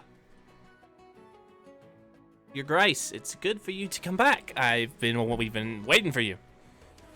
Yes, Captain. I do apologize for our tardiness. And for nearly doubling the amount of people you were going to bring. That was news as of after our meeting yesterday. No worry, so we just had to use some of my father's money to buy a second skiff to be able to get everyone back in time. That's all right. And don't worry, you'll be refunded. Excellent. The skiff was 100 gold. You got 100 gold that you can hand over right now. If you got it, I'll take it. I dig out. I think we just got paid like 500, didn't we? Did we? For killing the dragon. Because I never added that to. Was that total? That just went into party gold. Party gold? Okay. Well, I give him the rest of my personal funds. I'm like, yeah. Yes, Captain. Here's the 100 gold for you. For that skiff. Ian, do we have 500 extra in party gold? You're in charge of party gold, Ian. Oh, me? Yes. Yes, you. Yes, we You're the do. responsible adult in the party. You're all funny. All right. Yeah, I mean, Pyotr is the responsible adult in the party. All right. So he takes it, 100 gold, and he says, "Pleasure doing business with you, my lord. Now, of course, we're gonna have to get on the skiffs. Of course, I'll split my crew because not any of you know how." And he looks at you and the soldiers. Any of you know how to pilot a riverboat? And a few of the soldiers raise their hands. Excellent. You're going to be helping my crew members out. I'm going to be splitting in 5 and 5 on each skiff. Over here, we're going to have the diplomat, and Lady Katenka is going to be on there, along with her contingent of men, Captain Leosha. And on our end, we will have Lord Cor Vit and the wizard that recently joined you, and the contingent of men from led by Commander Antovin. Antovin says, you wouldn't mind, I would actually like to be on the boat with Lady Katenka. He looks at Antovin. He squints. I see. Alright, no problem with me. Your men will be on our boat, and you're welcome to go over to be with Lady Katenka on the other skiff. Any questions before we head out? We need to be underway rather quickly. Nope. Excellent. And you see that he's like looking around. Oh yes, we should definitely be on our way rather quickly. Please on the boats and let's get off. And he just starts hurrying you onto the boats, and you begin to make your way. Unless Cor Vit has something he wants to say first. No, we're just getting on, but as we get on, I'm curious why he looked around so hurriedly, concerned. Can I just look around what he was looking for, or Sure. does he Give see me anything? a perception check. First bad roll tonight. Perception 7. You are unable to determine what he is looking for. I'm gonna help him. You can have advantage. Tell me how you're helping him. What are you doing to help him? I grab his jaw to help. Like, no, I Steer am his also head. searching. You're okay. All right. Give me your. I got a 20, dirty 20. Okay. Much different. You do spot several guards wandering around. They're holding up a drawing. It looks very much like Captain Leodov's head, as he, as they're just like, we're looking for this man. Oh, it was probably from the tavern last night. That's probably what it was. Never trust a man like Leo. Or Leah. Or Leah. Leah, whatever. Mm-hmm. Anyway, All right. those two. I'm already on the ship when I'm looking. I'm already on the boat. And Anyone whose name possesses those two syllables consecutively is just not to be trusted. Does Zhelaniye count? No. Okay, cool. yeah. Zhelaniye. Galina. Anyway, you all get on the skiffs and make your way out. So Captain Leodov does, after you're a little ways out, relaxes and he pulls you aside. There is an officer on the other boat also. Oh yeah, give me a wisdom saving throw, Pyotr. Since you're on the other boat with Zhelaniye. Gotta start paying attention for this kind of stuff. Well, we don't have Sarah here, so we don't remember. 17. 17. So congratulations, your first success. You are immune to the headaches for 24 hours. You do not have to worry about them, so you don't have a headache currently. A voice whispers into Pyotr's head, mind. 24 hours is what you have, my pretty. That's Tylenol. yeah. So, Captain Leodov and the crew member on the other ship explains that you'll be on the river for probably a day and a half, and then you will arrive at the Seahawk. And then when you arrive at the Seahawk, I will zoom in on the map really quickly and show you. So you'll the Seahawk. It might not let me zoom in anymore than that. There we go. So you arrive at the Seahawk. The Seahawk is. Oh, did they remove my? Oh no, they didn't. Seahawk is around here. You see that little ping? Mm-hmm. Very little. Yep. Very little. We're trying to do weird. So that's where the Seahawk will be waiting for you. And then it will open, and then you can see obviously it opens up, and then it'll be another 4 or 5 days before you arrive at Ostrava. So, anything that you guys want to do whilst you are on the skiff?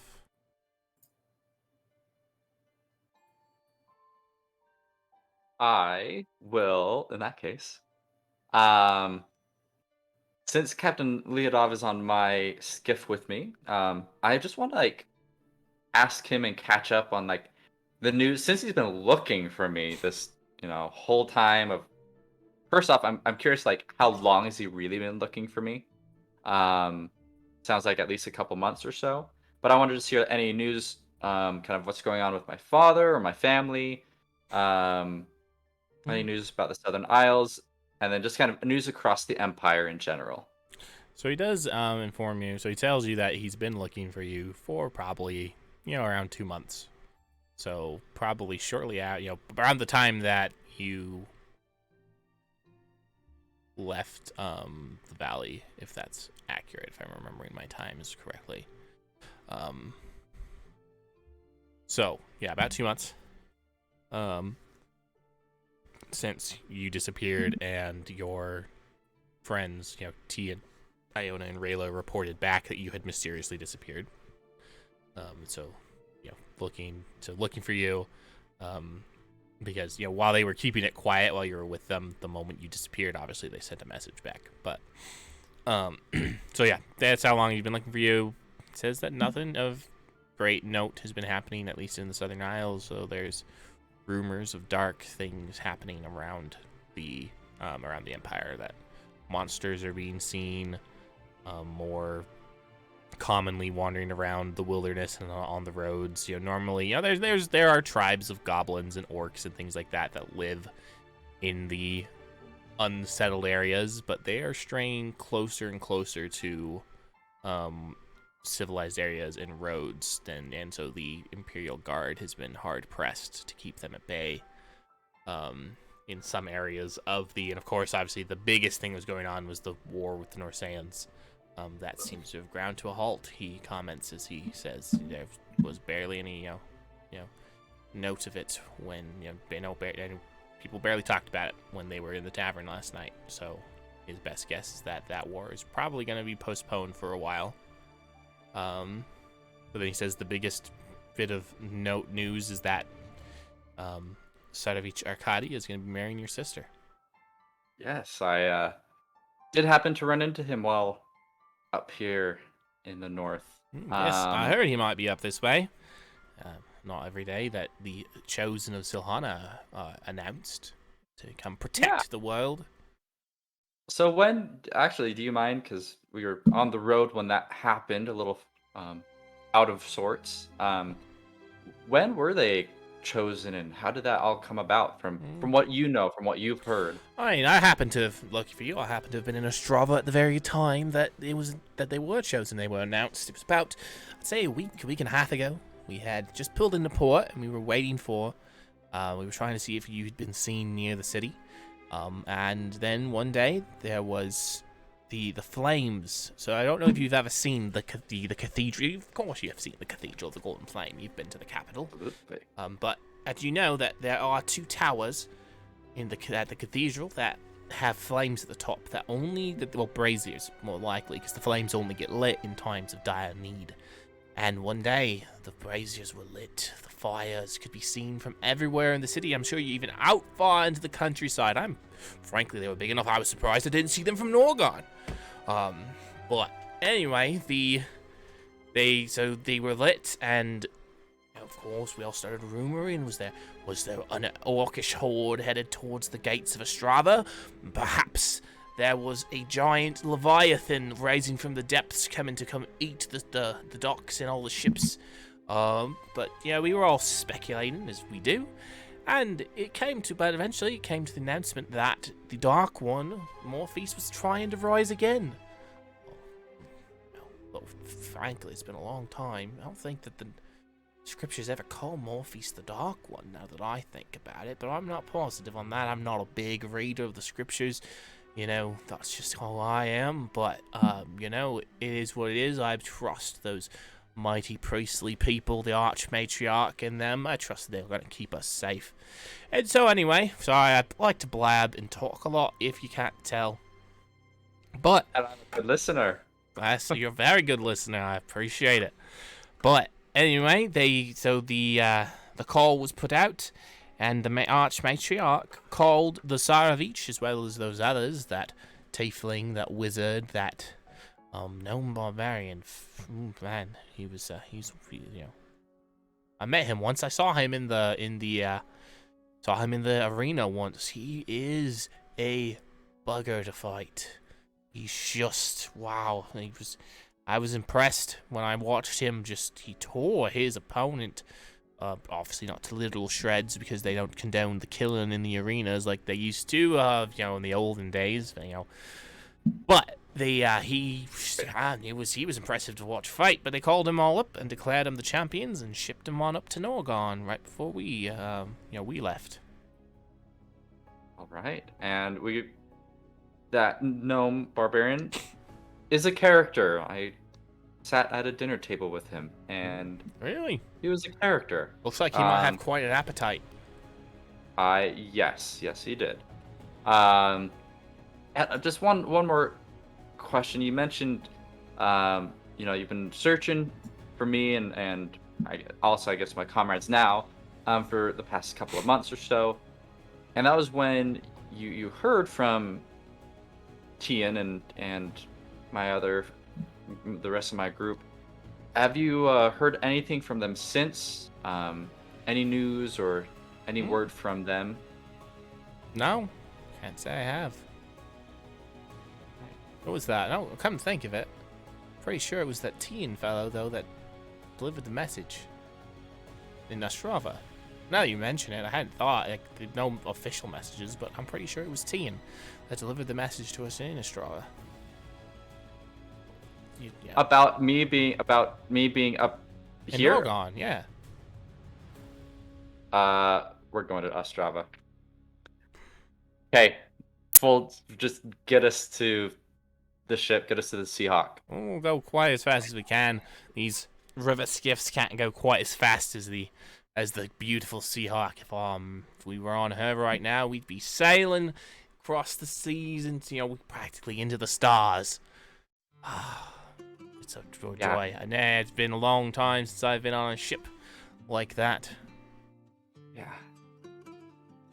Thank you so much. You're very welcome. All this is appreciated. And at that, I just literally start kind of just get lost in my thoughts, just hunch over a little bit, just kind of. Oh, he doesn't even notice. He's just keeping going and talking about something else. You surface every once in a while from your thoughts, and like first it starts off with the Seahawk. By the time that he's done, he's talking about some maiden that he met in Midway at some point. But so you just and then another few hours later, you surface again from your thoughts, and he's talking about the finest dwarven ale he's ever had was over in Avaro. Which you wouldn't expect. You get, and then you don't know why you wouldn't expect it because you go back to your thoughts.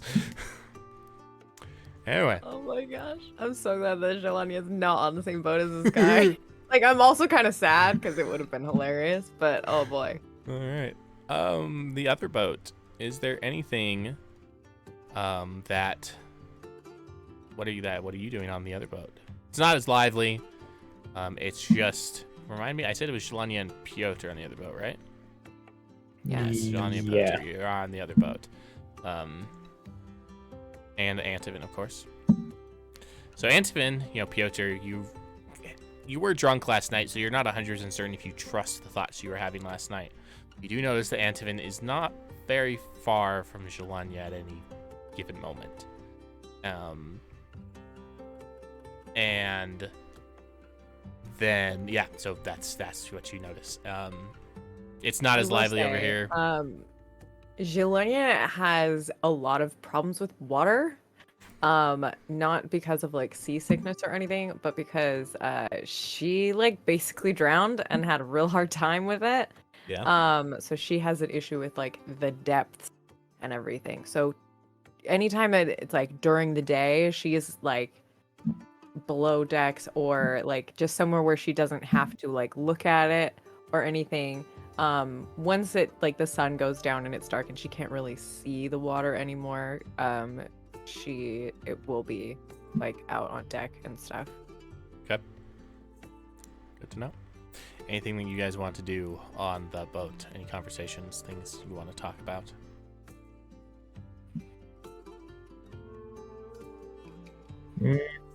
I can't think of anything that Pyotr's got on his mind. Okay. If there is opportunity Wait. to talk, go ahead. Sorry. What is Pyotr's perception of... Because obviously he can tell that Antovin is interested one way or another in Anya. What is his perception of Anya's response? All right, so then this brings the question. So Anya, what is your response to Antovin being so close to you all the time? Is are you like, trying to hide it? I mean, he's trying to not make it obvious that he's like following you around, but it also is a small, it's just a riverboat, so it's not big. It's not like there's a lot of space. So, right.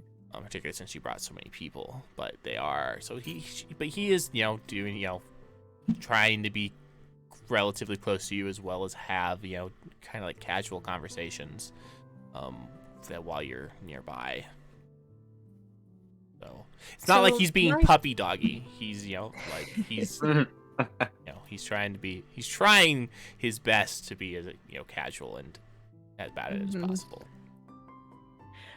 So I feel like something that Anya would actually want to do would be to kind of like get to know him again, because they were friends for a fairly short amount of time, like 7 or 8 years ago, and there's been a lot that has happened and changed since then. So Okay. she would want to just kind of know who he is again. Okay. All right, you can do that. So are you... Okay, so we can do that. Are you... So what kind of vibe are you giving off to Antovin? I mean, not to Antovin, but like, because Antovin obviously knows how you say you feel about him. But like, if the average observer, are you trying to hide that you have these feelings for Antovin, or are you like, tell me what would Pyotr be noticing? So let's make this very clear. Anya's not very good at feelings. She's not very good at affection.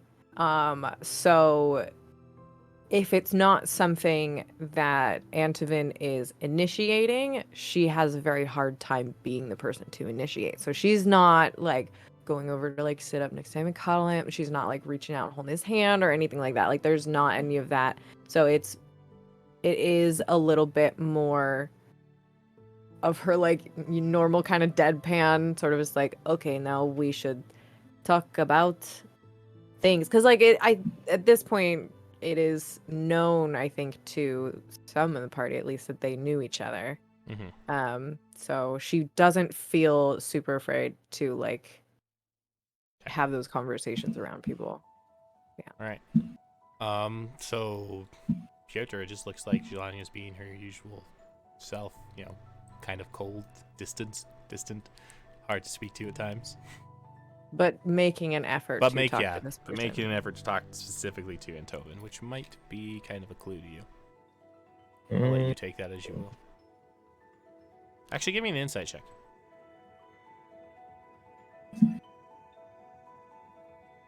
Should I roll something or no? Just leave it. Well, so that depends. Are you wanting to... No, don't roll anything. Don't roll anything. Well, I mean, I guess my question would be, is she actively trying to mask? Nope, and I have said that she's not to roll anything, so... Fine, Patrick. Hope you roll well then. Cool. 21. Okay, yeah, you can tell that there's something going on there. A little bit of something going on that... And now that's up to you and how you feel about it. Maybe you're happy that Zhelaniye's opening up to someone for the first time ever. Yeah. Wow. Like, oh, look, emotion. But then that's also positive. You were a diplomat. You were aware of the court intrigue, and you were aware that sometimes, not as often as the peasantry might make us believe, but sometimes the nobility were not quite happy with their arranged marriages, and so you are aware that they might not necessarily want this to be broadcast to the world at this time. So I do have some specific things that I would like. So to Pyotr add. gets a and we'll get there in a megaphone. second. Yeah. Cool. So is there? Okay. So now that we've got that taken care of, what are some of the specific things you'd like to ask Antovin? I'm curious why the two of them, Dina and Antovin, have been engaged for like 8 years. Why aren't they married yet? Well, to start with, we had to wait till we were old enough to get married. But you're surely old enough now. Yes, we are. But Dina always wanted to wait for the right moment. We actually had been set to get married before all of Norsaen decided to come marching down on our heads, and the wedding ceremony was postponed again. Adina's always had some excuse to postpone it. My dress isn't right. My sister's... She doesn't even have a sister. My cousin can't be there, or... something. Then, to be honest, I wasn't too heartbroken about it. No. Well, how did she act towards you? I think she actually, at times, cared. But she's a spoiled girl. No, at the beginning, I think she accepted it at the beginning, and we got to know each other. She, of course, didn't like my interactions with you when me and you first met, but there's something different about Adina. That face that you see, Adina, is there's a heart underneath it. She really does care about the people of Norgarn. And to a degree, I think she did care for me. I know that what you saw last night. Everyone saw that she was flirting outrageously with your friend. But People do that to him. I kind of got that feeling. I think, though, that there were times where she actually cared. I don't think she actually ever loved me. I think she did care.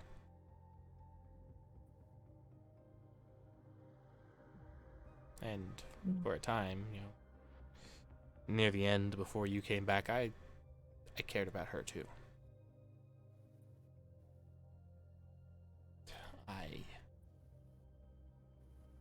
I don't think that it would be a happy marriage if we were to go through with it. But not necessarily the worst. No, not necessarily. No. There were worse things. There were worse things that could have happened to me. Worse people that I could end up with. Yeah, like who? My father, before, the proposal to Adina was suggested.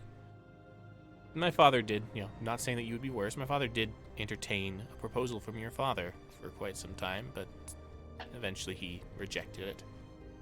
But, no, there's this noble woman in Svarim that my father, entertained for some time. She was quite a bit older than me. Quite a bit older than me. She was 20 by the time that I was 8. And entertained a marriage proposal from her. She's not pleasant to look at. And by the time that I was old enough to be considered marriage, last time I saw her, she was quite plump. And had a big... But the thing I remember most about her is she had a giant wart on the end of her nose that she never got taken care of. But, So concerned with looks. I mean, when you've seen the most beautiful woman in the world, just looking at you, it's hard to go back.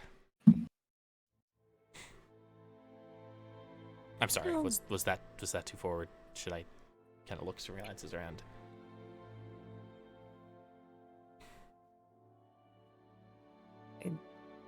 I don't care. I don't expect to live forever, live for long, and if I do, I don't really want to be a part of all of this nonsense. So are you saying that when this is all over, you'd want to retire from nobility? Maybe. Would depend, really. I could get I behind can't that. just abandon Vitaly and leave him if he needs someone, if he needs help. Well, But if I go through... I don't really like wandering around and having people talk about me behind my back and all of that.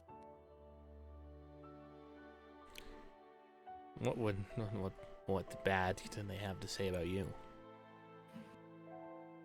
I'm sure you've heard it. Superstitious nonsense. I've never met a tiefling that threatened to rip my throat out. Oh, just wait.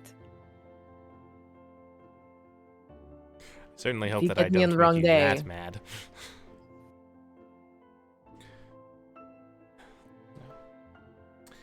If I go through with breaking up with Adina, I can guarantee you that my life of nobility is an end. probably be removed from the fort, the guard. Father will probably disown me, but it will be worth it.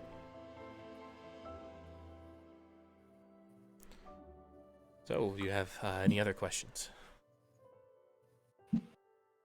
Just like go on other questions about just like what he likes to do, what his favorite food, like those dorky little questions. Yeah. Then every time you ask him a question, he generally asks the same question back, to kind of see where you're at.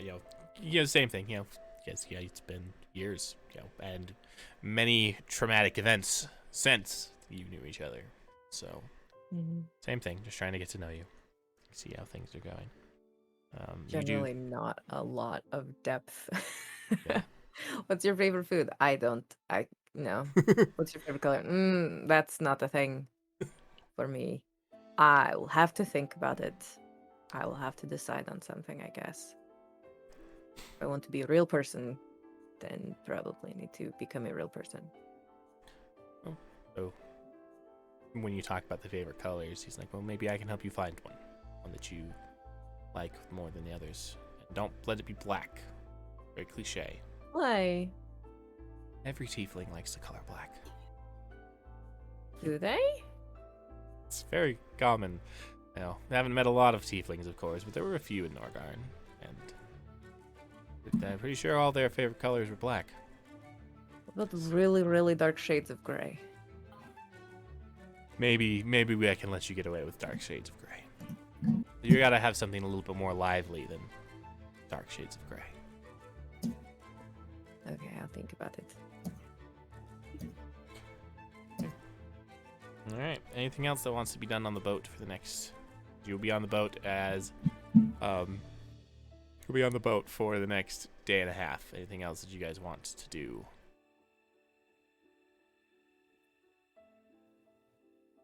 How big is this boat? It's not very big. Like maybe 20 feet long, 10 feet wide. It's really not big. It actually feels kind of cramped with all the people you guys have gotten on. Well, I was gonna say the one that Cor Vit's on, the one that I'm on, Galina, we're very cramped with like 25 people on there. Oh yeah, and Galina's gone up below deck and hasn't been seen above deck since you guys got on the boat. Oh, there is a below deck. There is a below deck, but it's also not big. It's probably maybe like, I decided what the cubic footage of my room is. It's not bigger than my room. So not very big. Pyotr is trying to figure out why his head doesn't hurt, even though Galina is not in his sight. He's starting to wonder if the connection was just in his head, pun intended. So 24 hours pass. I need another wisdom saving throw. Balls. Good time for a time skip. 24 hours. Perfect segue into your punishment. Eat it. What was the DC on that? It's 18 plus. It's 15 is what the DC is. So 20. You don't get a headache again. This is when Pyotr starts to think he's going crazy. You do notice that your head's not necessarily as clear as it would be otherwise, though. It's like, was it the wine? It's been a couple days. I shouldn't. I don't know. Then he just sits down, and really, with nothing else to do, he pulls out Svetla's journal again. Give me an investigation check. While he's doing that, Cor Vit, Zhelaniye, any other things you want to do on the boat? You are going to be arriving at the Seahawk pretty soon.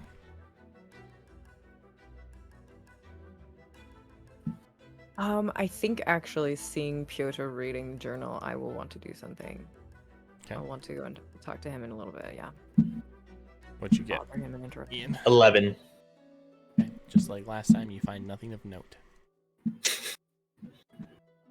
Just keeps talking about, like, at this point, it's mundane avocado things. on toast. At this point, it's pretty mundane things like helping Vitaly run day to day. Like every once in a while, obviously, there's the mention of the of the Profane Guard, but nothing like overly crazy. Nothing about their plans. Nothing about their, it's pretty mundane stuff.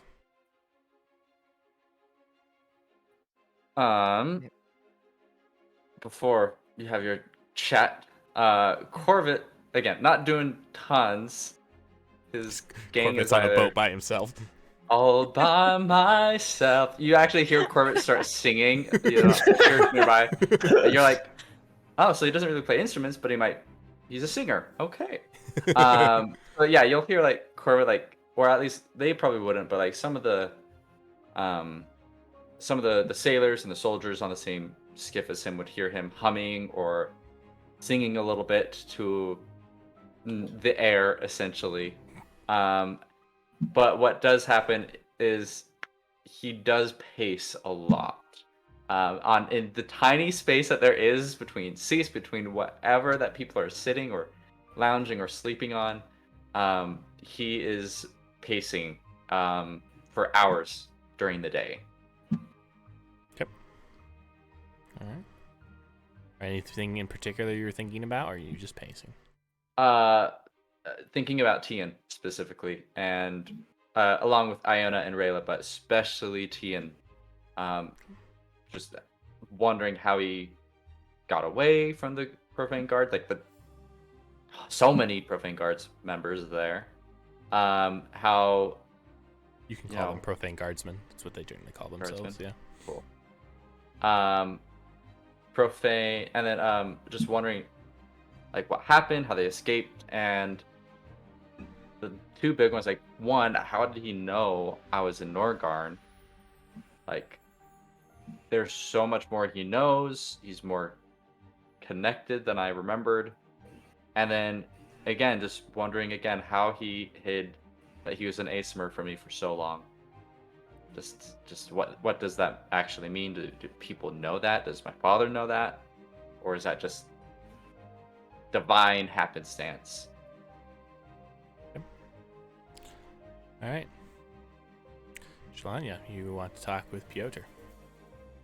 Yeah, so and I noticed that he's sitting out with her journal. I'm gonna go over and like sit next to him. So, how much have you gotten through?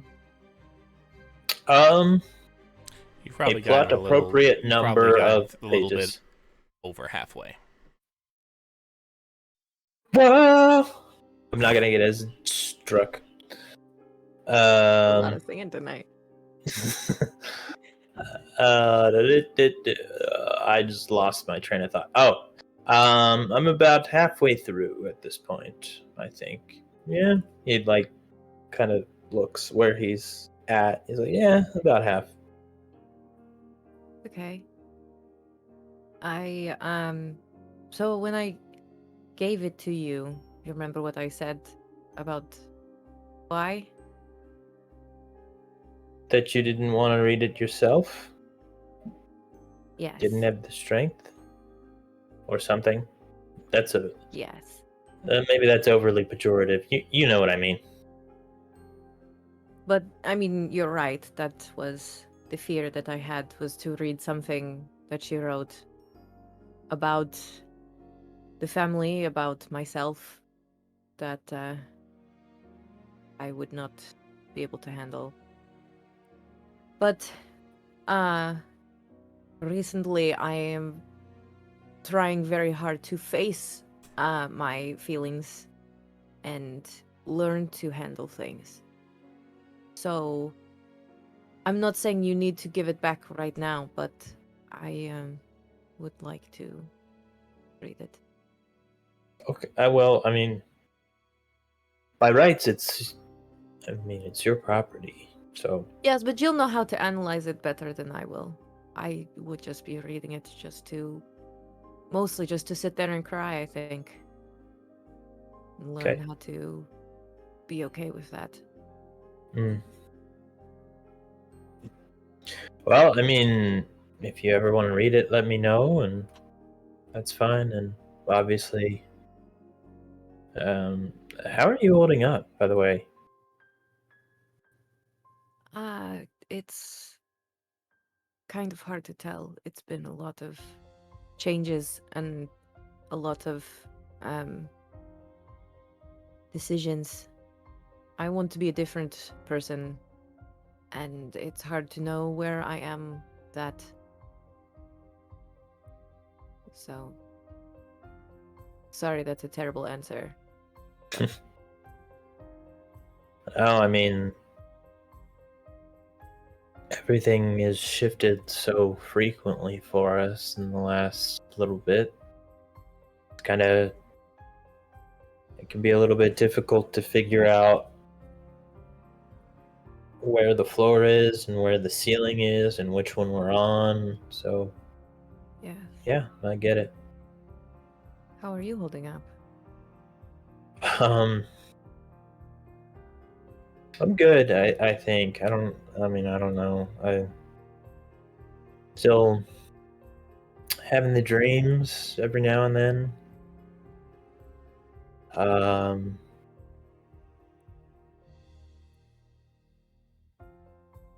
Need to figure out what I'm gonna do about a few things. Mm-hmm. Kind of feel like, I don't know. I kind of feel like I have conflicting moral responsibilities, if that makes sense. Obviously, to justice, to what we're doing. Plus, there's like people coming after me, presumably to kill me. I mean, they definitely don't want to play. Think of a sport. Anyway, they don't want to play a game. They don't want to play chess with me when they find me. I guess that's what I'm saying. Well, we are all here to keep you alive. So there's that, at least. In terms of deciding what you need to do for your murky moral responsibilities, I am not a good person to ask. Wish our team were still here. I'm sure he would have some sort of wonderful thing to teach you and sermon to give. Hi, Adam. I guess I didn't take advantage of that as much as I should. You felt you needed to take advantage of that? I guess of him, of Artyom as a resource. I don't know. He's a man of the gods and stuff. I'm not into that. So why do you want that? Why do I want? Why would you seek that out from Artyom if you don't like that? I mean,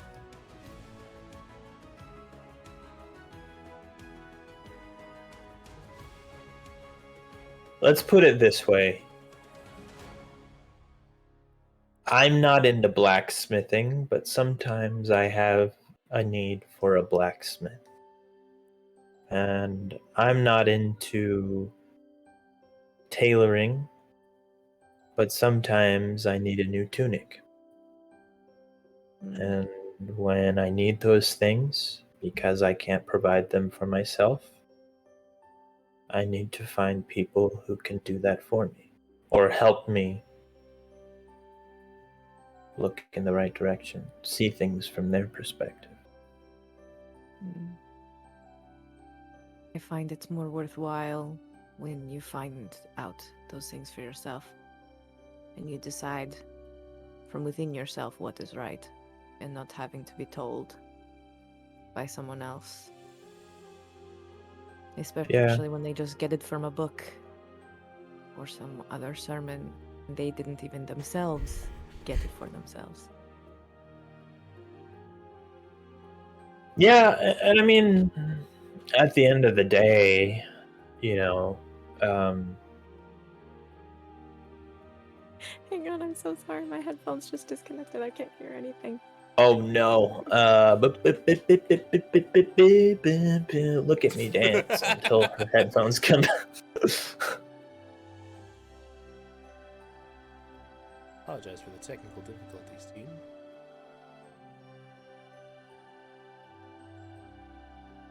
Okay. Go ahead. Okay. Train of thought. Okay.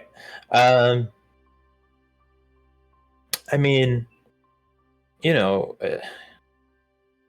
just because I value the opinion or expertise of somebody, and maybe the blacksmith thing wasn't as precise a metaphor as it could have been, but my point is, just because I value the opinion the opinion of someone doesn't mean necessarily that their input overrides my own.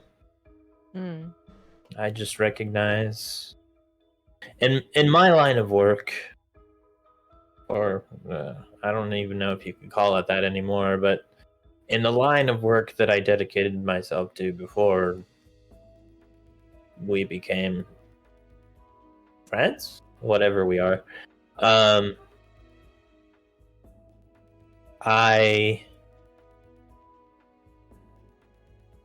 the idea that other people had valuable perspectives, even if you understood that sometimes your goals might not exactly be parallel to the goals of the person sitting across the table from you, was paramount. And I think even when, for example, if I'm speaking with Artyom, it's about these metaphysical, moral questions.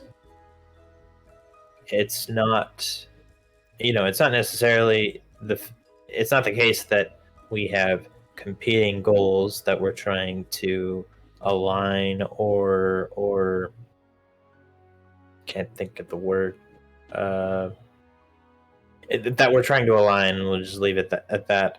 But just his perspective, everyone's perspective, your perspective, these people who have been chosen to be around me in this important journey, those are perspectives that I value.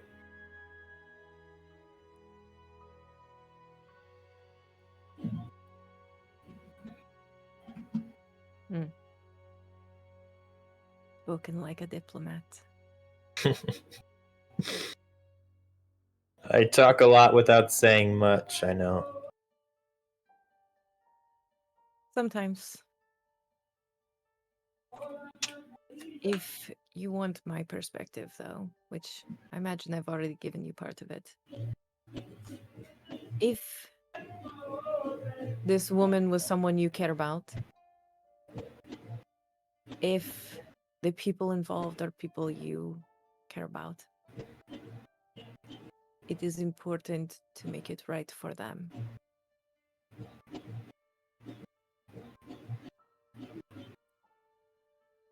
Unless you care about yourself more.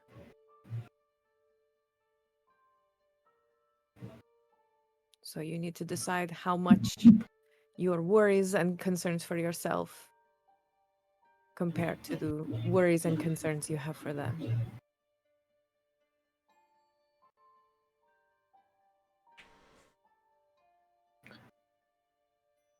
Those are good thoughts. I know they're not very deep. I'm a shallow pool. They're sobering, put it that way.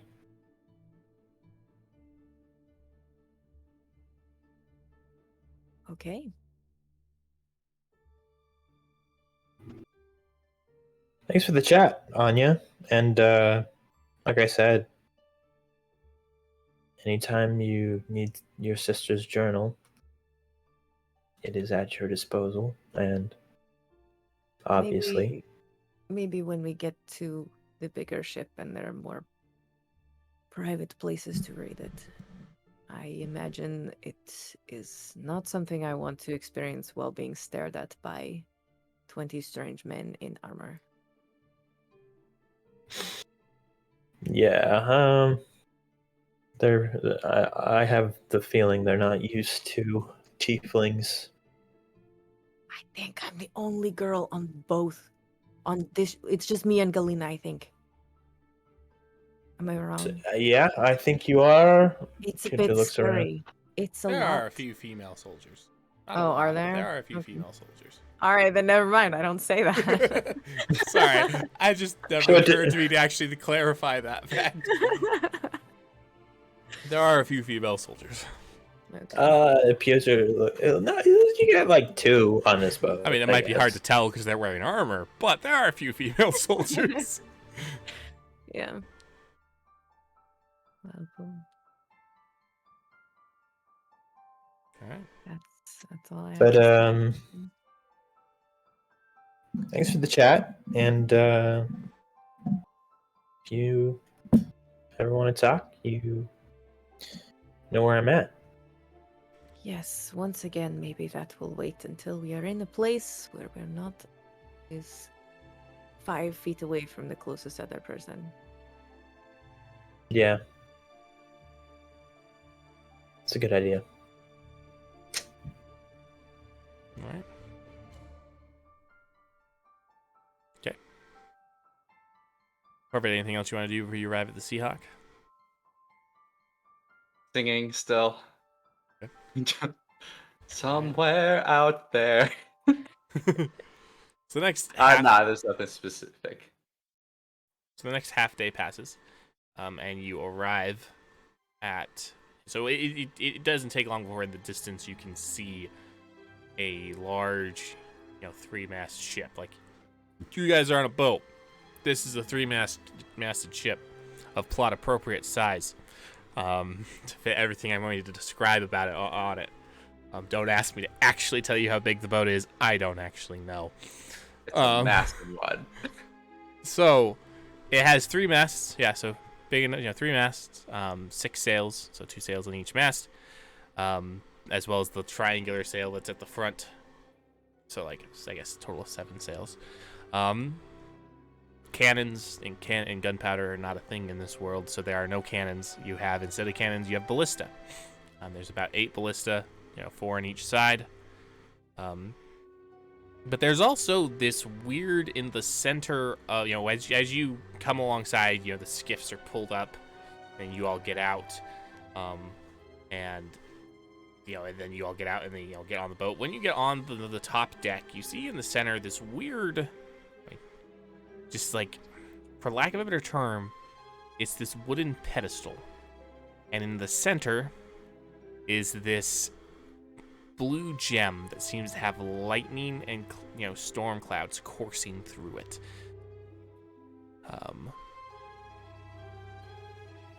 And Captain Leodov turns to you and says, "Welcome aboard the Seahawk. And now, I'd love to give you all the grand tour of the ship, the best ship to ever sail the seas. There ain't no finer ship, not in Tradewind, not on the Eastern Continent, and not on the Western Continent. No better ship in the world. I would dare say that the dragon gods themselves are jealous of my ship." Now, the tour. This is the top deck, and he points out all the features you've already seen. We go, and then, of course, if you ladies and gents will follow me, I will show you to the next deck. You go below deck. And he points over. This right here is he super intricately explaining everything? Oh yeah, super intricately explaining everything. So I'm just personally gonna point out the important things to remember about the ship. But he is going into every little detail that he can, including about the type of wood that the ship is made from. Where does the wood come from? The wood comes from it comes from from land. They actually harvested the wood from Norsaen. So he points to one of the, he points to one. He says, "This here is the captain's quarters. However, I will be giving up the captain's quarters for the journey, as you have your grace, Cor Vit aboard. He will be taking over the captain's quarters for the stay, and I, of course, will be taking over my first mate's quarters. My first mate will be sleeping with the rest of the crew. He's not quite too happy about that, so I wouldn't bring it up to him. Anyway, moving on. He shows you a few other, he shows you where the crew will be staying, but then he does show you each, he shows you 3, well, actually he shows you 4, sorry. He shows you 4, rooms that you guys will be quartered in. The first one to Pyotr, the next one to Galina, the last one to Captain Lyosha, and then the last one for Zhelaniye. He does not point out where Antovin will be staying.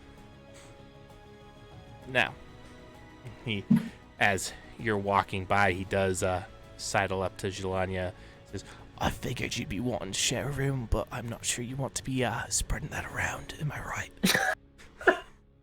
I'm not sure I want to be talking to you. Well, forgive me. Someone's a little prickly. He looks at Antovin. "Good luck, mate," and keeps going.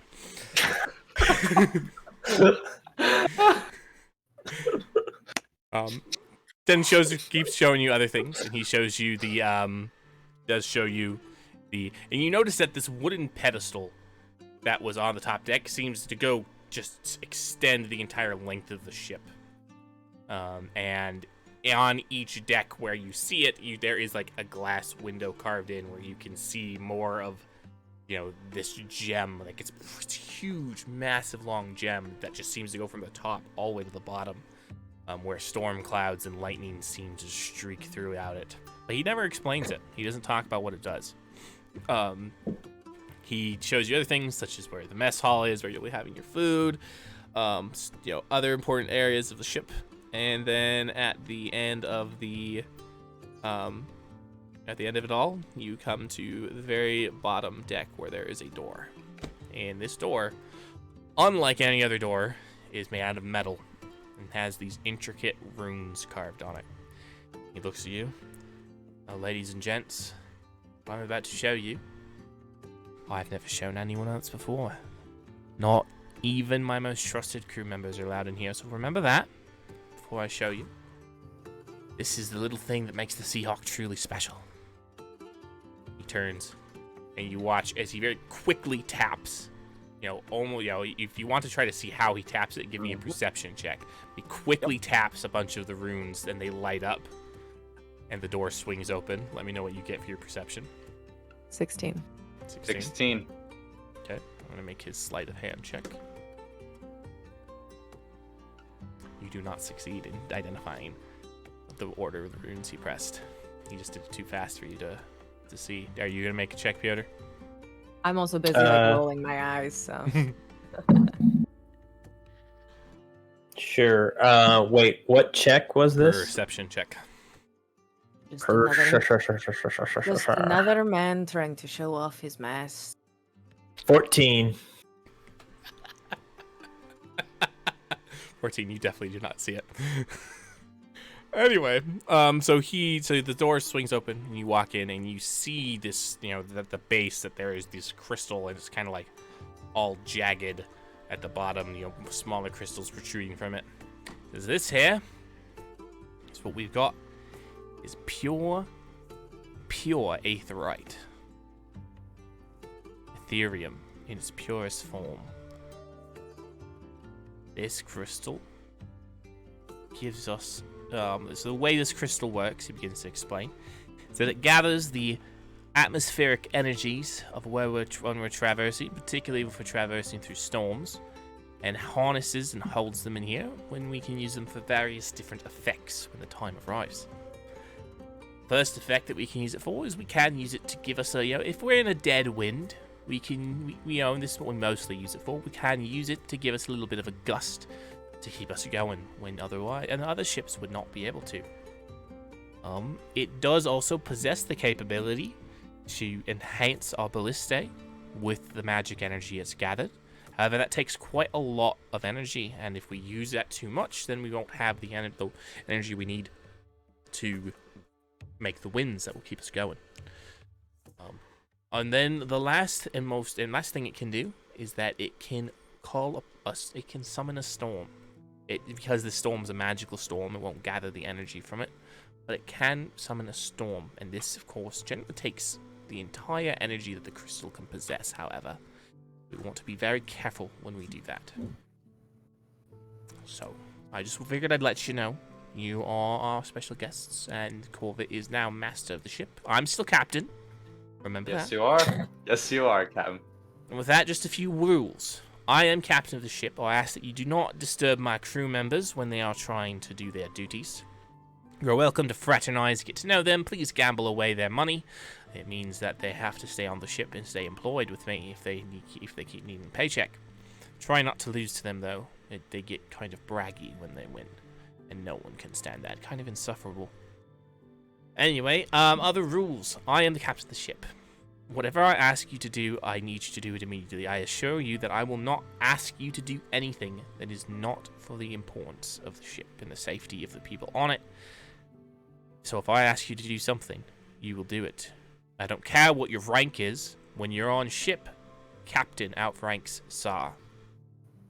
Do we have an understanding? Yes, sir. Yes, sir. Fine. Last but not least, just another important rule is have fun. That's what the Seahawks are all about. We're just here to ease your voyage as you traverse across the world trying to save it. Now, does anyone have any questions before we move on?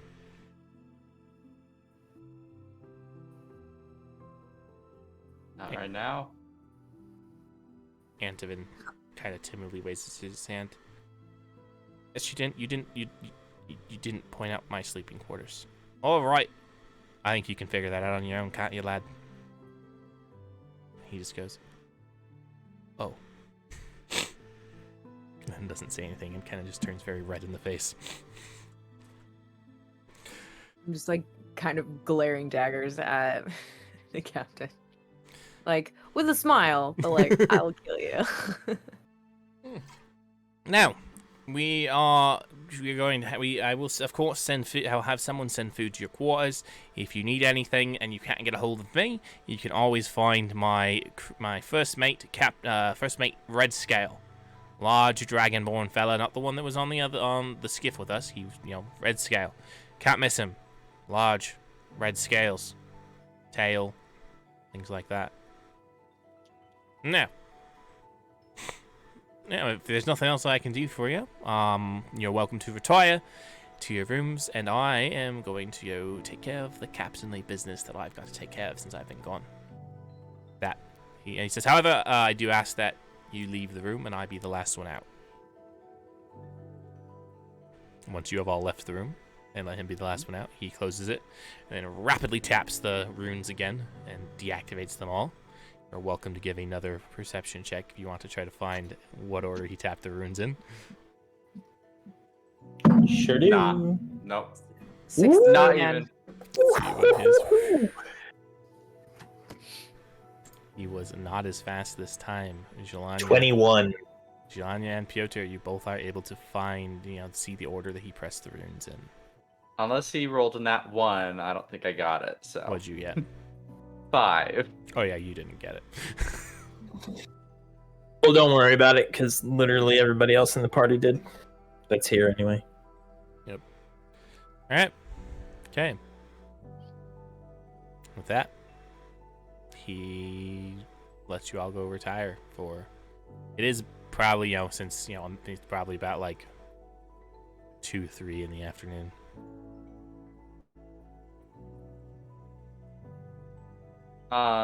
Real quick, I am curious. The runes, to the room of that aetheryte crystal. You said there were runes across the door, or yeah, on the door. That's yeah.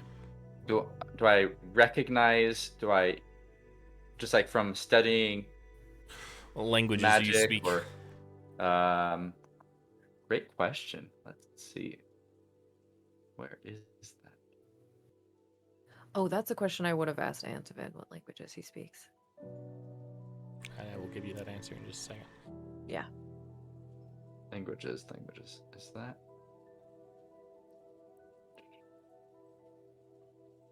Where is that?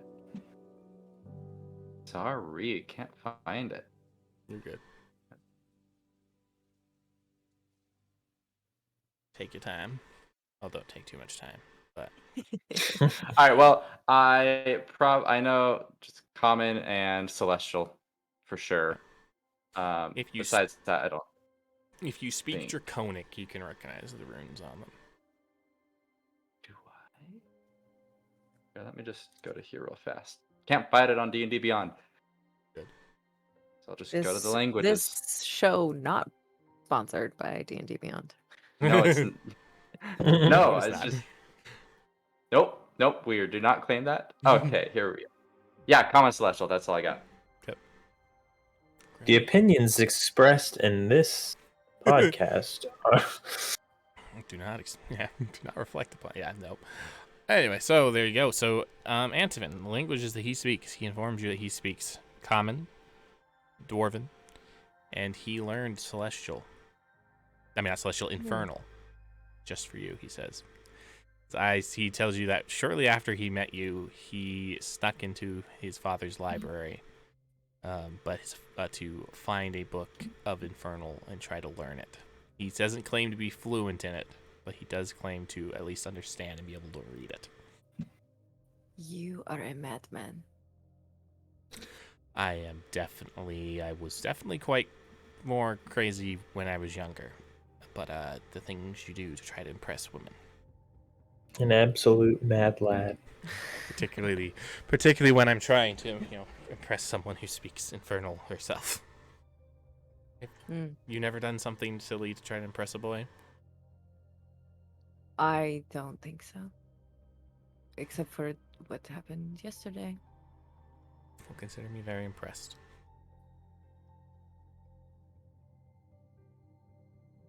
If we're still around people, I'm just like,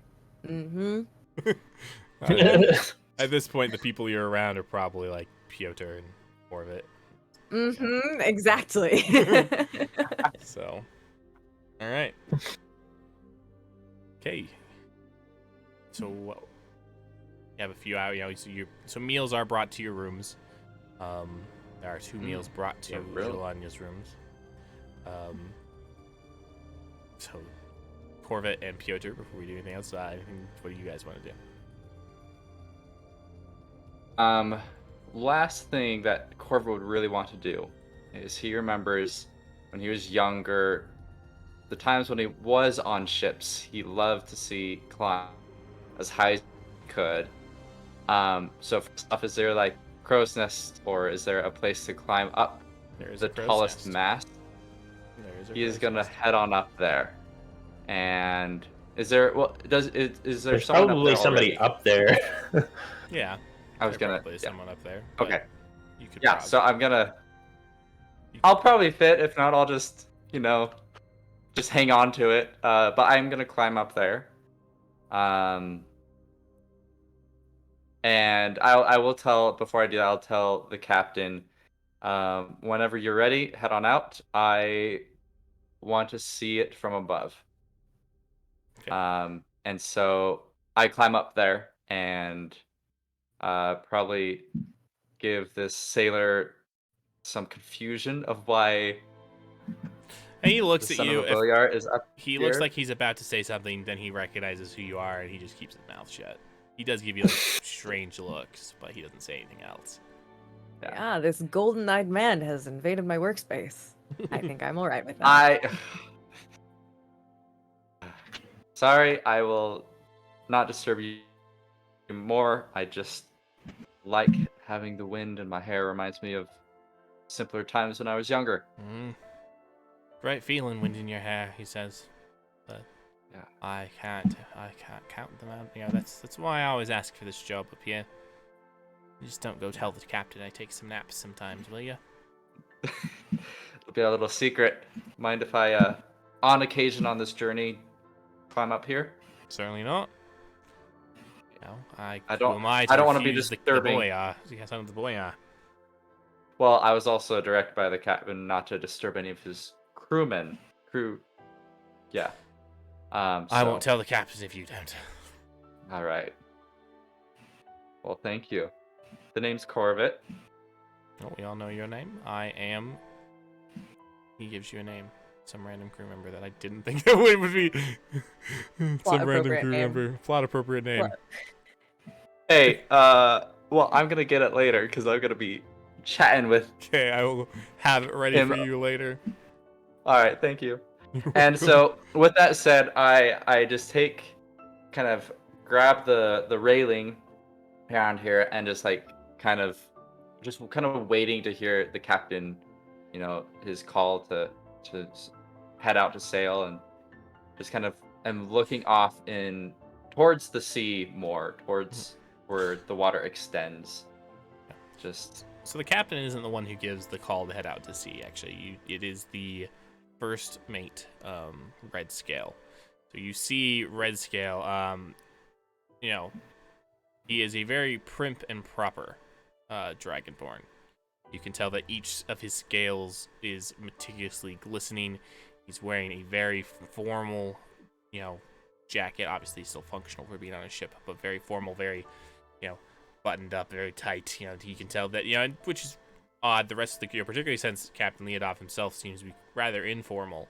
You figure that he probably wants a more formal person to help him in charge of the ship. Is the conclusion you come to. But he's the one who gives the you from being on ships, that generally while captains give orders, the orders are generally relayed through the first mate. And so he gives the order to set out to sea. Okay. And it's not very long after your tour has concluded. It's maybe only 10-15 minutes, so you're probably still even climbing up into the crow's nest by the time that by the time the order is given. Cool. Okay. All right. Anything else that you want to do tonight, my friends?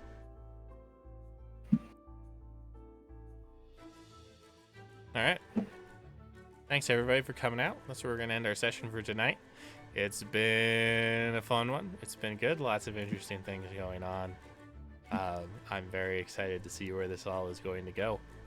So, just as a reminder, petition for the Crow's Nest character's name to be Pan. I can name the character. Plot appropriate name. Yeah, all right, there we go. Yeah. That will be Pan. Pan is the Crow's Nest character's name. Thank you, MJ Kiwibug, for the suggestion. Anyway, Peter Pan. Just a few reminders before we head out. Ready to Roll will be back in 2 weeks. So this is every other week show, so our next show will be the 30th of June. So next week on the 23rd, we do have our show Rehash the Roles, where you can ask questions of players. Keep an eye on our Discord. If you haven't joined our Discord, the link is down below the video. You can go click on our Discord link and join us there. I know we got a lot of new follows and a lot of new things tonight. So if you haven't joined our Discord, or if you have, first off, welcome to everyone who's come out to watch Ready to Roll. If you haven't joined the Discord, please come and join it, so you can stay up to date on everything that we've got going on. So keep an eye on Rehash the Roles, so that way so you can see who our guests are going to be, so you know who to ask questions. And then keep an eye out for whether we have our special guest on this upcoming Monday's Distractions and Diversions. And then Heroic Tales will be continuing on... Heroic Tales will continue on June 25th. Heroic Tales is our shorter campaign that is DM'd by the wonderful Lydia, who plays Zhelaniye here on the show. I am the Dungeon Mouster. Is the Dungeon Mouster, exactly. But yeah, then thanks for coming out. It's been a lot of fun. We will be back in a few weeks. Bye, guys. Bye.